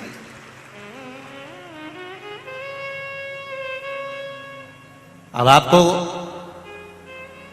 कहीं जाना नहीं है, हो कोई तुमसे कह दे वहां इतना बड़ा चमत्कार हो रहा है और गड़ा हुआ हंडा मिल रहा है, तो हमको भी बता देना, हम भी चले जाएंगे। हमें भी बता दो दादा, हम भी चले जाएंगे। अगर ऐसे गड़े हुए हंडे मिलते होते या बहुत बहुत चमत्कार होते होते, अंधविश्वास में मत पड़ना। फिर निवेदन है, इधर उधर भ्रम में भ्रांतियों में मत जाना। अगर ऐसे गड़े हुए हंडे मिलते होते तो ये जितने भी यहां बैठे हैं ना, ये एक कथा नहीं सुनते और वह हंडे वाले के यहीं पड़े होते। और हम भी काय को कथा बाजते, वहीं नहीं बैठ जाते। और ये इतने सारे भाई लोग सेवा कर रहे हैं, चाहे पुलिस कर्मी हो, चाहे गवर्नमेंट वाले हो, चाहे नगर निगम वाले हो, चाहे कैमरे वाले हो, चाहे साउंड वाले हो, चाहे ये म्यूजिशियन हो, चाहे जितने भी यहाँ बैठे, काय को ये टाइम बर्बाद करेंगे भैया हंडे वाले के पास बैठे रहेंगे कि वो थोड़ी देर में कुछ घुमाएगा और निकाल के दे देगा। शिव महापुराण में शंकर भगवान ने माता पार्वती से कहा है, गीता जी में भगवान कृष्ण ने अर्जुन से कहा है, विष्णु पुराण में भगवान विष्णु ने लक्ष्मी जी से कहा है, ब्रह्मवृत्ता पुराण में ब्रह्मा जी का संवाद करते हुए स्वयं वीणा देवी से कहा है। वो संवाद आप भी अपनी जिंदगी में उतारना। शंकर भगवान माता पार्वती से कहते हैं, कर्म प्रधान है, आप जितना कर्म करेंगे उतना फल आपके पास प्राप्त होता जाए। खूब मेहनत करो, दिल से करो, जो भी करना है ना दिल से करो। भोजन भी करो तो थोड़ा दिल से करो। भले रूखी रोटी होगी ना, रूखी है ना, ठंडी रोटी है ना, रूखी है ना, चिंता मत करना। जिसकी जिंदगी की शुरुआत रूखी रोटी से होती है, जो दुख सहन कर कर अपने जीवन को आगे बढ़ाता है, जो अपनी जिंदगी में शुरुआत के पल सब ने निकाल दिया, सब ने धक्का दे दिया, अकेला रूखी रोटी खा रहा है। जिसकी जिंदगी की शुरुआत रूखी रोटी से होती है, एक दिन वो चुपड़ी रोटी जरूर खाता ही निश्चित है। आप जिंदगी की शुरुआत में ये मत सोचो मेरा कौन साथ देगा, मैं अकेला पड़ गया, मैं अकेली पड़ गई, मेरा कौन साथ देगा, मेरा पास है कौन। उनके इतने पहचान वाले, उनके इतने रिश्तेदार, उनके इतने हैं, उनके इतने पहचान वाले, उनके साथ में इतने लोग हैं। अरे भाई ये छोड़ दो कि हमारा साथ कौन देगा। साथ देगा तुमने जो शंकर जी के मंदिर में एक लोटा जल चढ़ाया है, जो तुमने शिव भगवान पर एक बेलपत्र चढ़ाई है, जो तुम दिल रखकर शिव महापुराण की कथा में पहुंचे हो, तुम जो दिल से शिव पुराण सुनने वालों का सेवा कर रहे हो, भाव से आनंद से जो तुम गुणगान कर रहे हो, जो राम नाम, कृष्ण नाम, शिव नाम, पंचाक्षर मंत्र, षडाक्षर मंत्र, द्वादशाक्षर मंत्र, महामृत्युंजय मंत्र या श्री शिवाय नमस्तुभ्यम जप रहे हो, वो तुम्हें तुम्हारा साथ देने के लिए तत्पर रहेगा। जिस समय पर द्रौपदी का चीर खींच रहा था, गुरु द्रोणाचार्य भी बैठे थे, भीष्म पितामह भी बैठे थे, उनके पति भी बैठे थे, धृतराष्ट्र और गांधारी भी बैठे थे। ऐसा कौन था जो नहीं बैठा था? सब उस सभा में बैठे हुए थे। और रोई द्रौपदी, सबके सामने जाकर रोई। गुरु द्रोणाचार्य से बोला, मैंने आपसे गुरु मंत्र लिया है, तुम मेरे गुरु हो, तुमने मुझे गुरु दीक्षा दी है, मेरा चीर खींच रहा है, ये मेरी साड़ी खींची जा रही है, तुम कुछ नहीं बोलोगे? साड़ी देख कर भी गुरु भी कुछ नहीं बोले और पांडव भी कुछ नहीं। इतना बड़ा वीर बैठा हुआ था भीम, इतना बड़ा बड़ा योद्धा बैठा हुआ था उस सभा में। भीम जैसे योद्धा भी बैठे हैं, अर्जुन जैसा धनुष चलाने वाला भी बैठा है, तीर चलाने वाला भी बैठा है। विद्वानों में विद्वान धर्मराज युधिष्ठिर तक बैठे हुए थे, नकुल सहदेव तक बैठे हुए थे। सब साड़ी देखते रहे पर कोई बचाने नहीं आया। अंत समय में फिर मेरे भगवान को आना पड़ा। उसी तरह जैसे भीम, अर्जुन, नकुल, सहदेव, युधिष्ठिर, भीष्म पितामह और धृतराष्ट्र, गांधारी, गुरु द्रोणाचार्य जितने थे ना, सब साड़ी देख रहे थे पर बचाने कोई नहीं आया। उसी तरह अंत अवस्था में पलंग पर पड़े रहोगे, सब नाड़ी देखते रहेंगे पर बचाने कोई नहीं आएगा। साड़ी देखने वाले भी बचाने नहीं आए और नाड़ी देखने वाले भी बचाने नहीं आए। अंत समय में केवल मेरा देव अधिदेव मां ही आएगा। अंत समय परमात्मा की ओर जाने में देरी मत करो। कितना विश्वास है आपका? जितने लोग इस पूरे ग्राउंड में बैठे हुए लाखों की संख्या में, इससे डेढ़े पूरे ग्राउंड के चारों तरफ बाहर बैठकर ओटलों पर कथा सुन रहे हैं। जितने अंदर हैं उससे डेढ़े बाहर।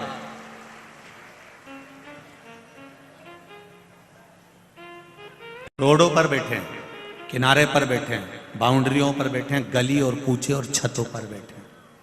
विश्वास देखिए आपका कितना होगा शंकर जी के प्रति।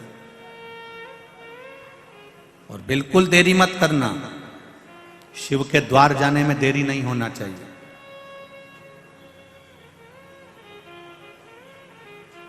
एक पत्र आया है, आज और कल का ही पत्र है, देख लीजिए।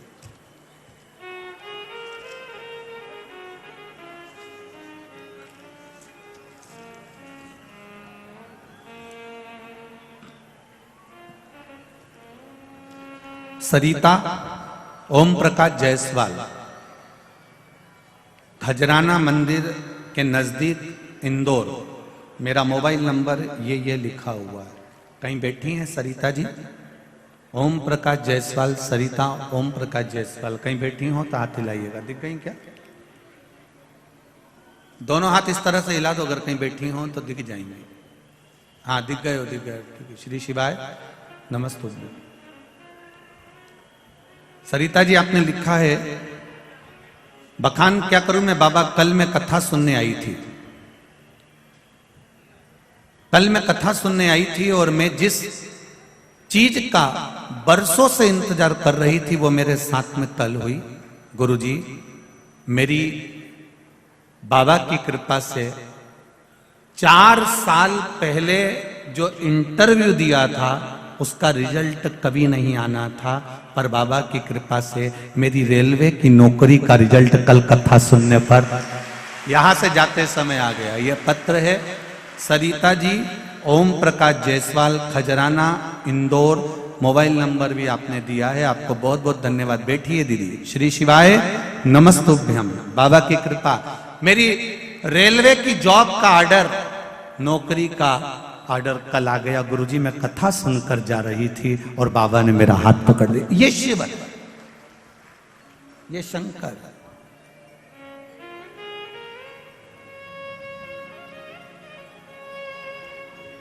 आपसे एक बात हमने पहले कथा में कही है, आप लोगों को स्मरण में है कि नहीं है? शिव कथा में जाओ,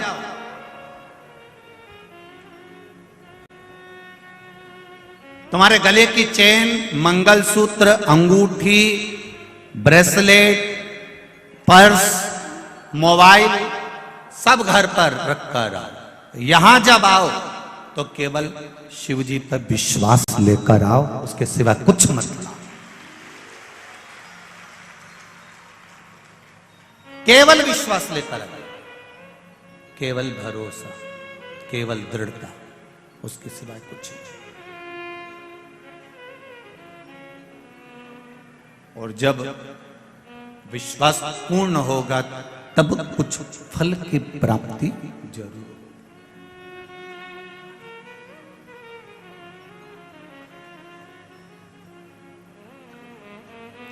कथा सुनने आते हो और कहते हो कि हम तो भगवान पर पूरा विश्वास लेकर आए हैं, पूरा भरोसा लेकर आए हैं और कथा सुनने आए हैं।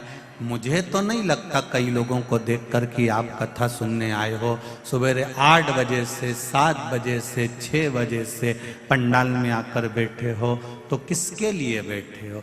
कैमरे वाले के लिए?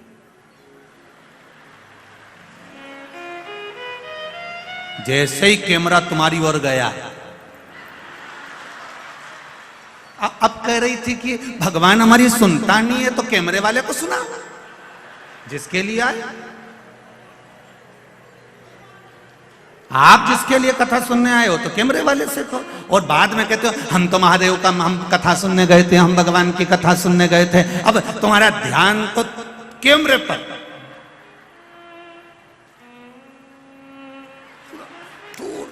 तुरंत बस उसने कैमरा उधर करा और तुम्हारा ध्यान गया और तुमने तुरंत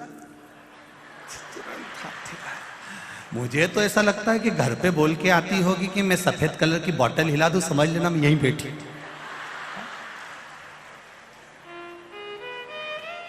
तुम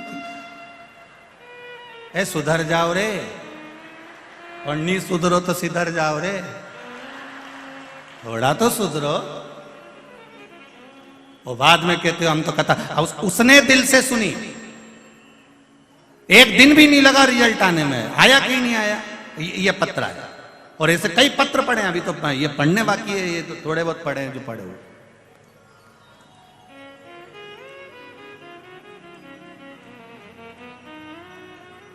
एक काय को टाइम बर्बाद करो रे, सवेरे 9 बजे से घर से आ जाओ फालतू का, एक कैमरा वाला का चक्कर में आओ जबरदस्ती का।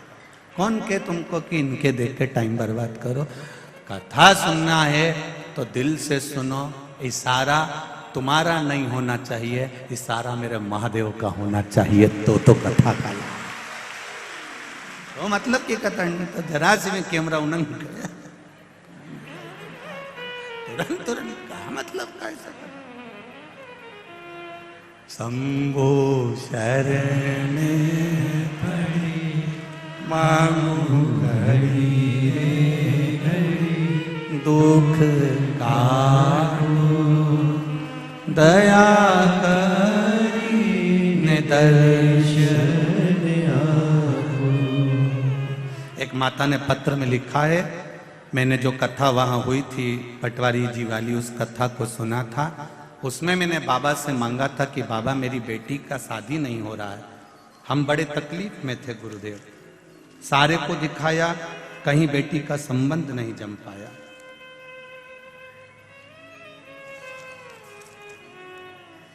दीपाली राय इंदौर, दीपाली शर्मा इंदौर से हैं जिन्होंने पत्र भेजा। आप ही हैं? श्री शिवाय नमस्तुभ्यम। गुरुवार पिछली बार आप इंदौर जीतू पटवारी जी की कथा में जुलाई के महीने में आए थे। मैं क्या बखान करूं, भगवान शंकर से प्रार्थना करी थी कथा के पंडाल में बैठकर कि बेटी का संबंध हो जाए। कोई उसको मंगल बता रहा था, कोई कुछ बता रहा था, संबंध बहुत टाइम निकल गया था। कईयों ने कहा कि अब संबंध होने में तो देरी लगेगी, 2-3 साल और लगेंगे। तब बाबा की कृपा से मैं कथा में जाकर बैठ गई और मैंने कथा सुनी।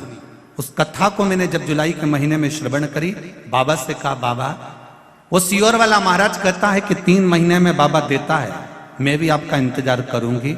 और बाबा मेरी बेटी का संबंध 2.5 महीने के अंदर पक्का हो गया। मैं बाबा को प्रणाम करती हूँ। साधना शिव कृपा, बैठिए। श्री शिवाय नमस्ते। आप उसके भरोसे पर अगर कथा सुनने के लिए आए हो, विश्वास लेकर आए हो, फिर कहूंगा चैन सोने का सामान, कीमती सामान अपने घर पर रख कर आओ। यही कीमती सामान, ये सब संसार वालों को अच्छा लगता है, पर मेरे महादेव को तो केवल तुम्हारा एक लोटा जल ही अच्छा लगता है, इसके सिवा कुछ। और कई लोग कहते हैं अंदर बहुत भीड़ है, हम कथा सुनने के लिए कैसे आए।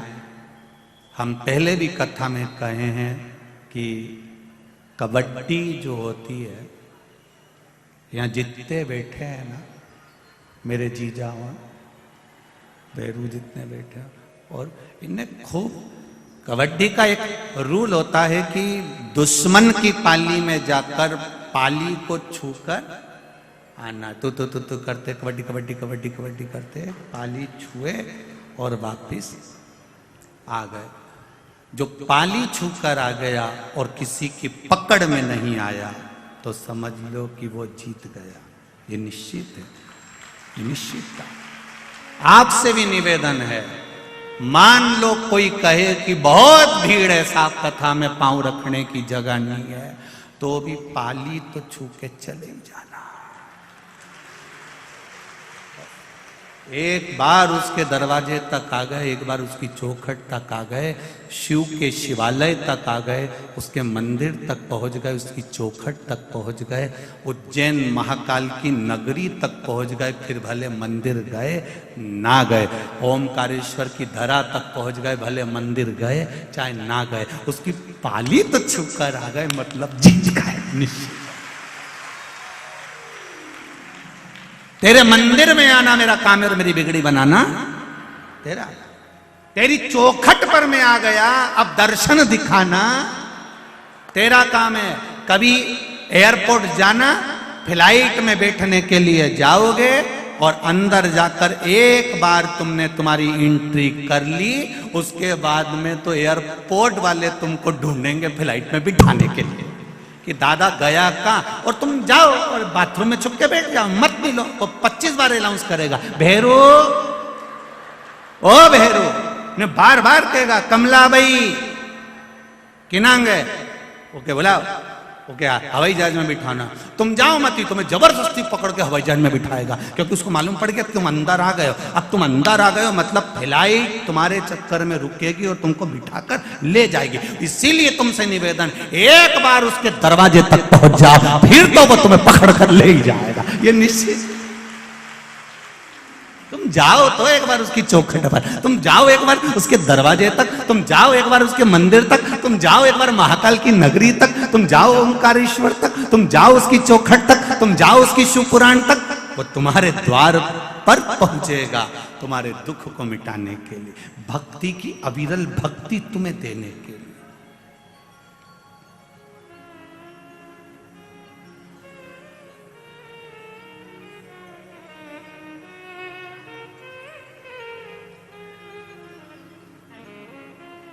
ये जो नजारा है आपका भक्ति का, ये पूर्व में कभी देखा नहीं।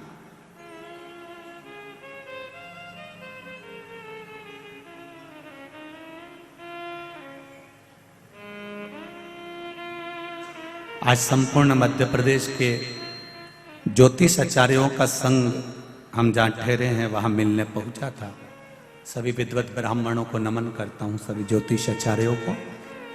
सारे ज्योतिष आचार्य, मध्य प्रदेश ज्योतिष आचार्य का संघ जब वहां पहुंचा,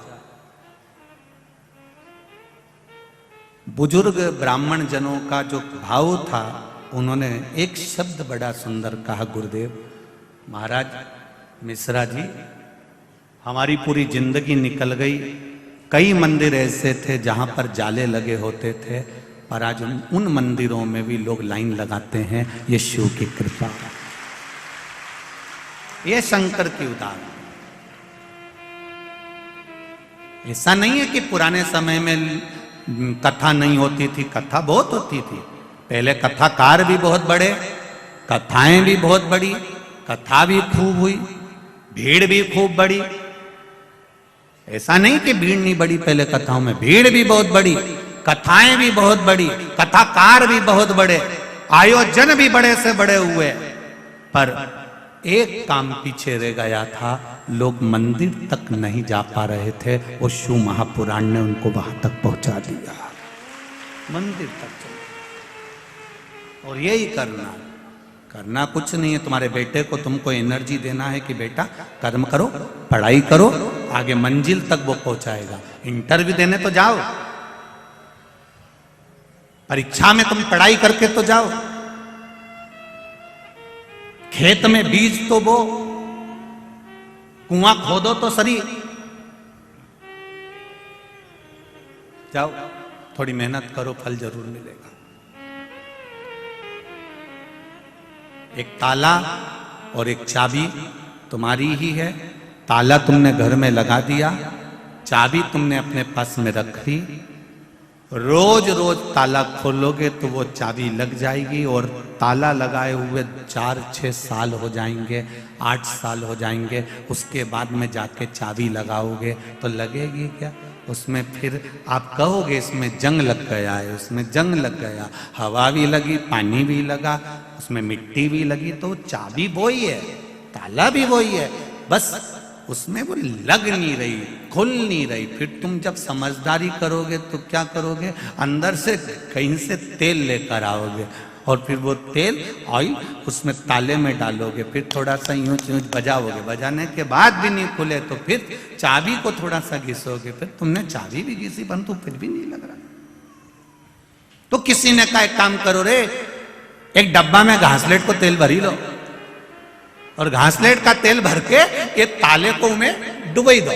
जब ताला घासलेट में डूब जाएगा, और डूबने के बाद फिर अपन इसके थोड़ा सा खटखटाएंगे, उसके बाद चाबी लगाएंगे तो लग जाएगी। फिर उन्हें यही किया ना, डब्बा में घासलेट लाई ने उन्हें ऊपर डुबो दिया, और डुबोने के 15-20 मिनट बाद चाबी लगाई, ताला खुल गया।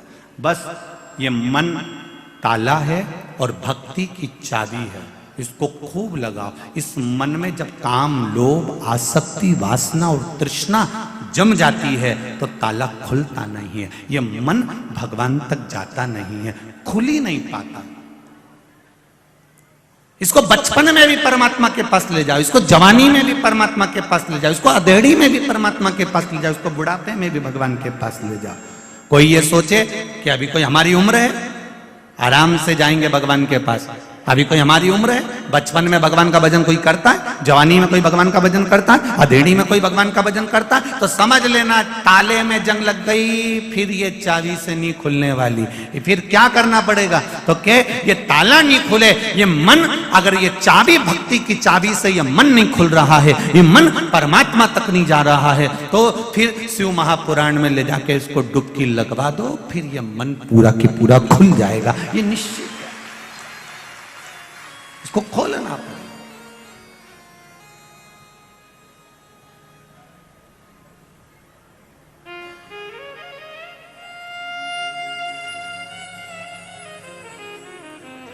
मेरे भोले तेरा सहारा है, मेरी नैया का तू हमने तेरे भरोसे पर करा, तेरे विश्वास पर करा। हम भगवान के मंदिर जाते रहे, रोज ताला खोलने का प्रयास करते रहो, रोज चाबी लगाते रहो, खुलेगा, ये निश्चित है, एक दिन खुलेगा जरूर। पर विश्वास रखकर आप परमात्मा की भक्ति को धारण करें। मेरा आप सबसे निवेदन है, कथा में भीड़ बढ़ाने के लिए कभी मत जाना। और यहां भी आप लोगों से भी कहूंगा एक बात, भीड़ बढ़ाने मत आओ, या कोई तुमसे कहे कि एक बार चल तो सही, अपने ऊका भी कहना नहीं मानना। तुम तो तुम्हारा रोटी खाओ ना, चद्दर ओढ़ के सो जाओ, मत आओ। यहाँ वैसे ही जगह नहीं दादा, यही करो, भीड़ बढ़ाने मत आओ।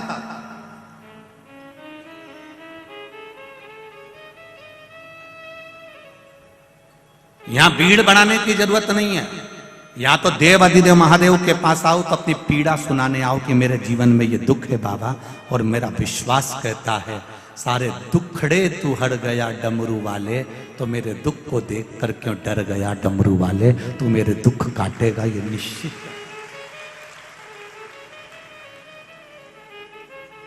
उसके पास में आओ तो दिल से आओ। शिव मंदिर में जाना तो दिल से जाना, शंकर भगवान की चौखट पर जाना तो दिल से जाना।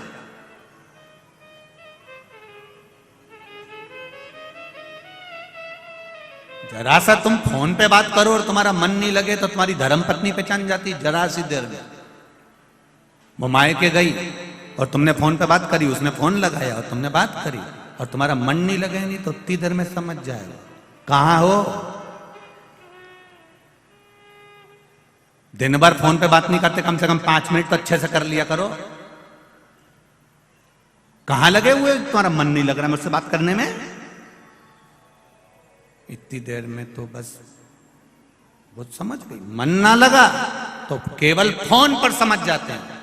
आप मंदिर गए, शिव कथा में गए, भगवान के भजन में गए, जबरदस्ती जाके बैठ गए, मन नहीं लगे तो भगवान भी कह देगा काय को आ गई री कमला, काय आई है। कौन न कहो तेरे को कि यहां जा, कौन कह रहा। मन लगे तो जाइए, दिल लगे तो जाइए। शिव के मंदिर में भी जाओ, जब घर से एक लोटा जल भर कर लेकर जा रही हो, परिंडे में से, हंडे में से, नल में से एक लोटा पानी भर कर लेकर जा रही हो तो तुम्हारा दिल, घर के लोग पूछे कहां जा रही हो मां, बेटा कहां जा रहे हो, शिव मंदिर तक जा रही हूं, शंकर भगवान को जल चढ़ाने जा रही हूं, शिव से अपने हृदय की बात कहने जा रही हूं, क्योंकि मेरे दिल की बात कोई नहीं सुन सकता। जिससे कहूंगी वो हंसेगा, सुनेगा तो मेरा महादेव सुनेगा, उसके सिवाय कोई नहीं सुन सकता। कौन सुने। एक पत्र आया है, देखिए।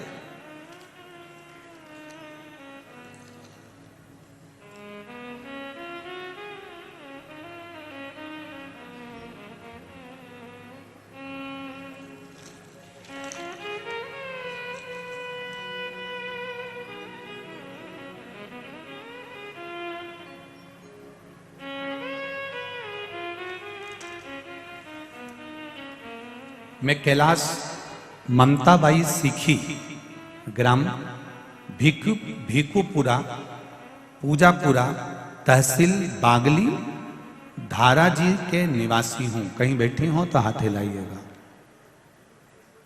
कहीं बैठी हो तो दोनों हाथ, आप ही हैं, श्री शिवाय नमस्तुभ्यम, दोनों हाथ हिला दो। हर हर महादेव। गुरुजी शिव की महिमा का और आप क्या वर्णन करूं। मेरा लड़का 15 वर्ष का है जिसको लीवर में इन्फेक्शन हो गया था।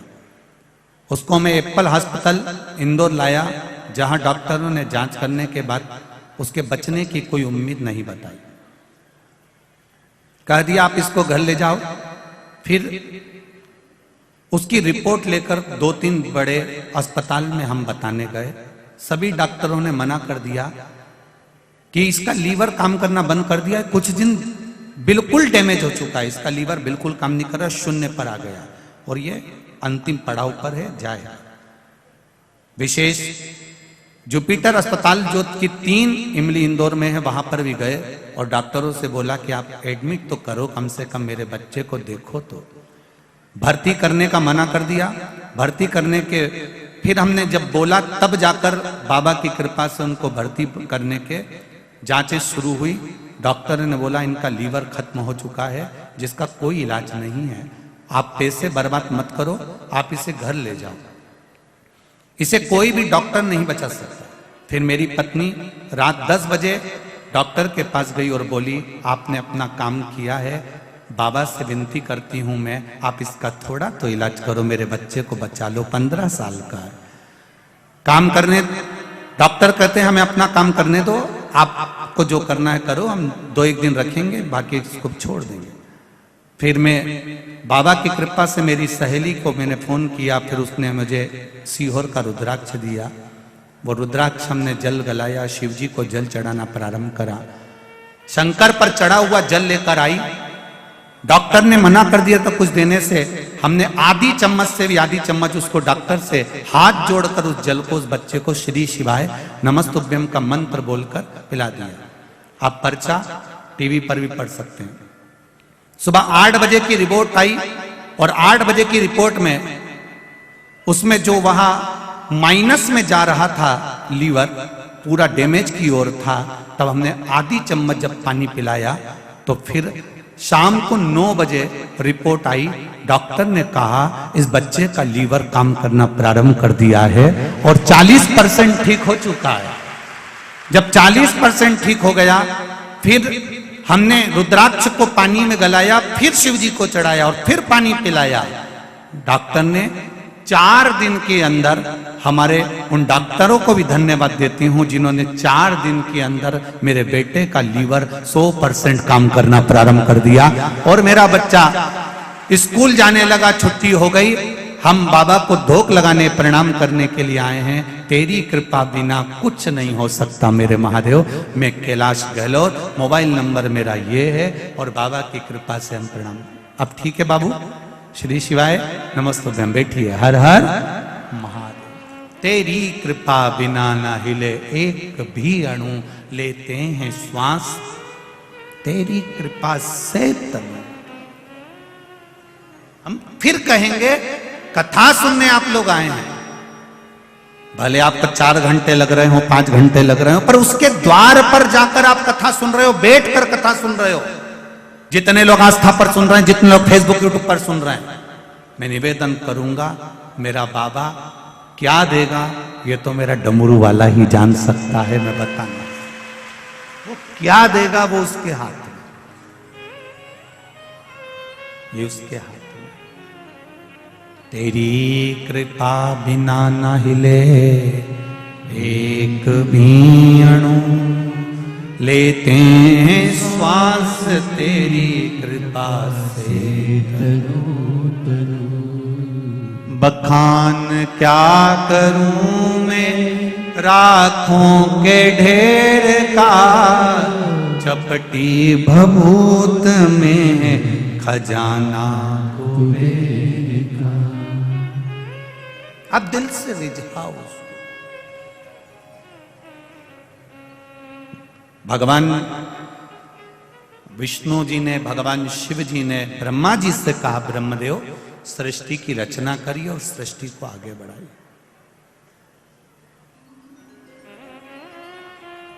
हमारा जन्म जिस लिए हुआ है वो कर्म हमको पूरा करना है। अपने बच्चों को छोड़कर, अपने परिवार को छोड़कर, अपनी पत्नी या अपने पति को छोड़कर, अपने पुत्र पुत्री को छोड़कर, अपने कुटुंब और परिवार को छोड़कर हमें उनसे मुंह मोड़कर नहीं जाना। थोड़ा सा दुख आया और तुमने कह दिया मैं तो मर जाऊं तो अच्छा है, तो कौन मना कर रहा है? मरो नहीं, निपटो।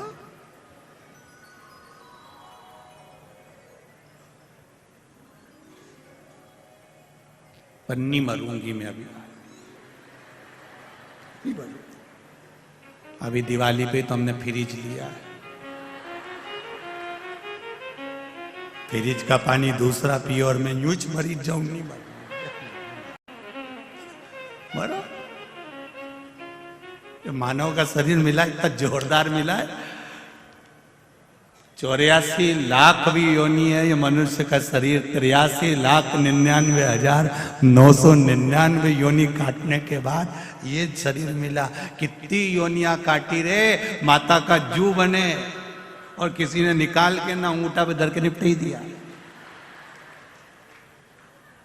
फिर खटमल बने ने खटिया में घुस गए और किसी ने घासलेट का तेल डाली ने धूप में पटकी दिया, निपट गया। मछली बने तो निपटा दिया, मच्छर बने तो निपटा दिया। कितनी योनियां ली, पर उस योनि में हमने नहीं किया कि मच्छर बोला। कभी तुमने कभी मच्छर से बात करना, मच्छर बोले कि मैं सुसाइड करूंगा?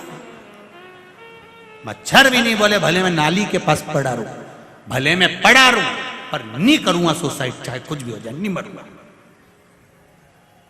मक्खी नहीं मरना चाहे, तो तुम्हें कौन ने अक्ल दे दी कि जरा सा कर्जा बढ़ गया, जरा सा दुख बढ़ गया, जरा सा टेंशन बढ़ गया, जरा सी परेशानी आ गई और तुम क्योंकि मर जाऊं तो अच्छा। जब मच्छर नहीं मारे ना खटमल नहीं मरे तुम काहे तो मरो? नहीं मर जा, कर्जा ही हुआ है ना, देखा जाएगा। जिंदा रहेंगे तो चूकेगा, और अगर कर्जा लेके मर गए तो अगला जन्म भैंस का मिलेगा, और भैंस का जन्म मिलेगा तो जिसका कर्जा है उसी के घर में रहेंगे, और वो सेठ जी दिन भर दूध निकाल निकाल के पिएगा। तो इससे अच्छा है कि मैं भैंस नहीं बनूंगी, मैं तो अगला जन्म मेरे को भैंस करनी चाहिए, तो मैं तो कर्जा चुका के मरूंगी। कोई तुमसे कहे कि कर्जा हो गया, इतना हो गया, चुकाना पड़ेगा, आएगा तब दूंगे, आएगा तब देंगे, मना नहीं है। हम बिल्कुल मना नहीं करें तुमसे कि हम नहीं देंगे, देंगे, पर आने दो जरा वो। तो इतनी जब तुम्हारे पास 1 रुपया भी नहीं है तो इतनी खुश होके तैयार वैयार होके कथा में क्या हो जाती है? नो सियोर वाला महाराज बोला है, भगवान की कथा में मुसद्दी लाल जैसे नहीं जाता। भगवान के पास जाना और भगवान के चरणों में जाना तो हमेशा खुश होकर जाना। हमने पहले भी कहा, तुम शिव जी को 1 लोटा पानी भी नहीं चढ़ा सकते, कोई बात नहीं, तुम उसके दरवाजे के सामने से भी निकलो ना तो उसको मुस्कुरा कर चले जाओ। शंकर भगवान भी टेंशन में रहेंगे, पगली हंसी क्यों थी, क्यों हंसी? और अगर तुमको ऐसा लगता है कि सियोर वाला महाराज गलत कह रहा है तो अभी तुम यहां से रास्ते से जाना, कहीं का दुकान वाला बैठा हो तो तुम मुस्कुरा के चली जा, आधा टेंशन में पड़ जाएगा। कौन थी, कौन, ये मुस्कुराई क्यों? और रोज 2-3 दिन उसको मुस्कुरा के चले जाओ, रात की रोटी चली जाएगी पापड़ा की, रात भर सोचेगा ठीक कौन। 82 साल की थी, धोला धोला बाल था, मुंडा में 6 दांत थे, पर दुकान के सामने रोज आती और रोज हंस के जाती है। वो भी अपनी पत्नी से कहेगा, एक बुढ़िया बहुत परेशान करके रखी, मेरे को रात रात भर नींद नहीं आ रही। क्यों, क्या हुआ? बस वो दरवाजे के सामने आए, दुकान के सामने, और मुस्कुराए और चली जाए। तुम मुस्कुरा दो, नींद उसकी गई जाए। तुम एक बार शंकर जी के मंदिर चल जाओ, पानी भी नहीं है, लोटा भी नहीं है, जल भी नहीं है, बेलपत्र भी नहीं है, पर रोना नहीं उसके मंदिर में जाकर, मुस्कुरा कर जाना, नींद उसकी उड़ जाएगी कि मेरा है, ये मेरा है। इतना कर्जा है इसके माथे पर, इतनी तकलीफ में चल रहा है, इतना दुख है इसकी जिंदगी में, तो भी मेरे मंदिर में मुस्कुरा कर आता है। तो पार्वती जी भी शंकर जी से कह देगी, और मत सुनो, बेचारी रोज मुस्कुरा के आती है, इसलिए आती है कि तुम कुछ तो कह दो। शंकर जी ने भी कह दिया, आ जान दे मेरे मंदिर के सामने, आ जान दे जरा। और जो मंदिर के सामने मुस्कुरा कर गई, शिव जी ने भी कह दिया, जा अब ऐसी ही मुस्कुराती रहे जिंदगी भर आनंद कर। अब तुम रोज रो रो के जाओ, भगवान में तो गणी दुखी हुई गई, भगवान में तो बड़ी दुखी हो गई। तो भगवान, पार्वती जी भी शंकर जी से कह रही, तो रोज का रोना यही है। भगवान भी कह देगा, ओ रोती रहे, जा मुस्कुराओ उसके दरवाजे पर, स्माइल प्लीज। फोटो वाला भी कहता है, कैमरा लेके 1 मिनट, कितनी देर लगे फोटो खींचना में? बोलो री इंदौर वाली जी जी, कितनी देर लगे फोटो खींचने में? 1 क्षण, केवल बटन दबी और फोटो खींच गया। अब इतनी सी देर लगी और फोटो वाले ने तुमसे कितनी बड़ी बात कह दी, ए अम्मा स्माइल प्लीज। फिर अम्मा तुरंत पल्लू वल्लू ले, अम्मा के भी मालूम है कि अगर फोटो बिगड़ी गया नहीं तो कई काम कर नहीं दादा, कई काम कर नहीं।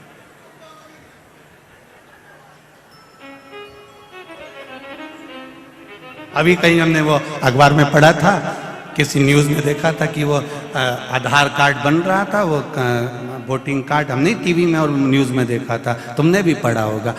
उसमें लिखना था कि श्रीमान ये गुप्ता, उनने लिख दिया श्रीमान कुत्ता। सही है कि गलत है? उनने लिख दिया श्रीमान कुत्ता। अब पत्नी के हाथ में वो आ गया। उसने पढ़ा, आए जी, आए जी। पति दौड़ के आए, क्या हुआ? तुम्हारा कार्ड आ गया है। क्या लिखा है?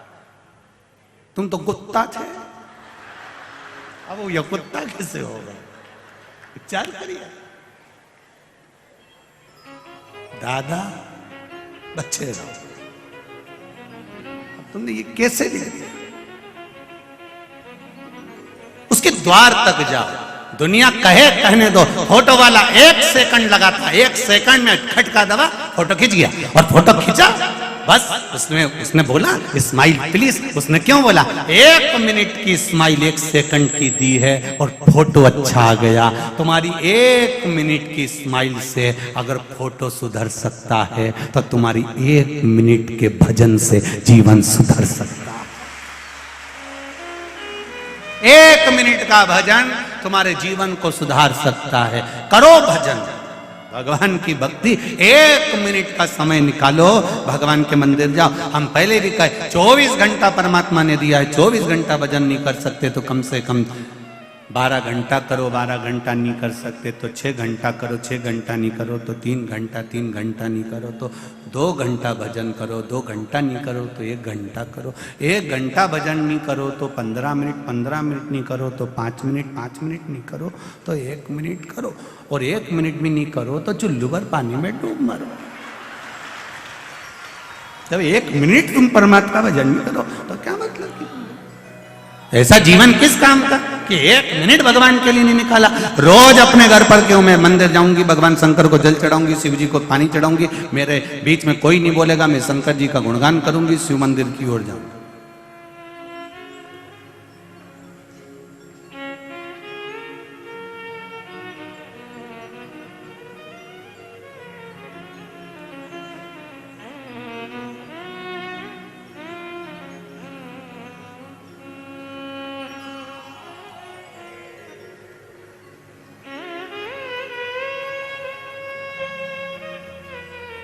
आप दिल से कहो, वो सुने।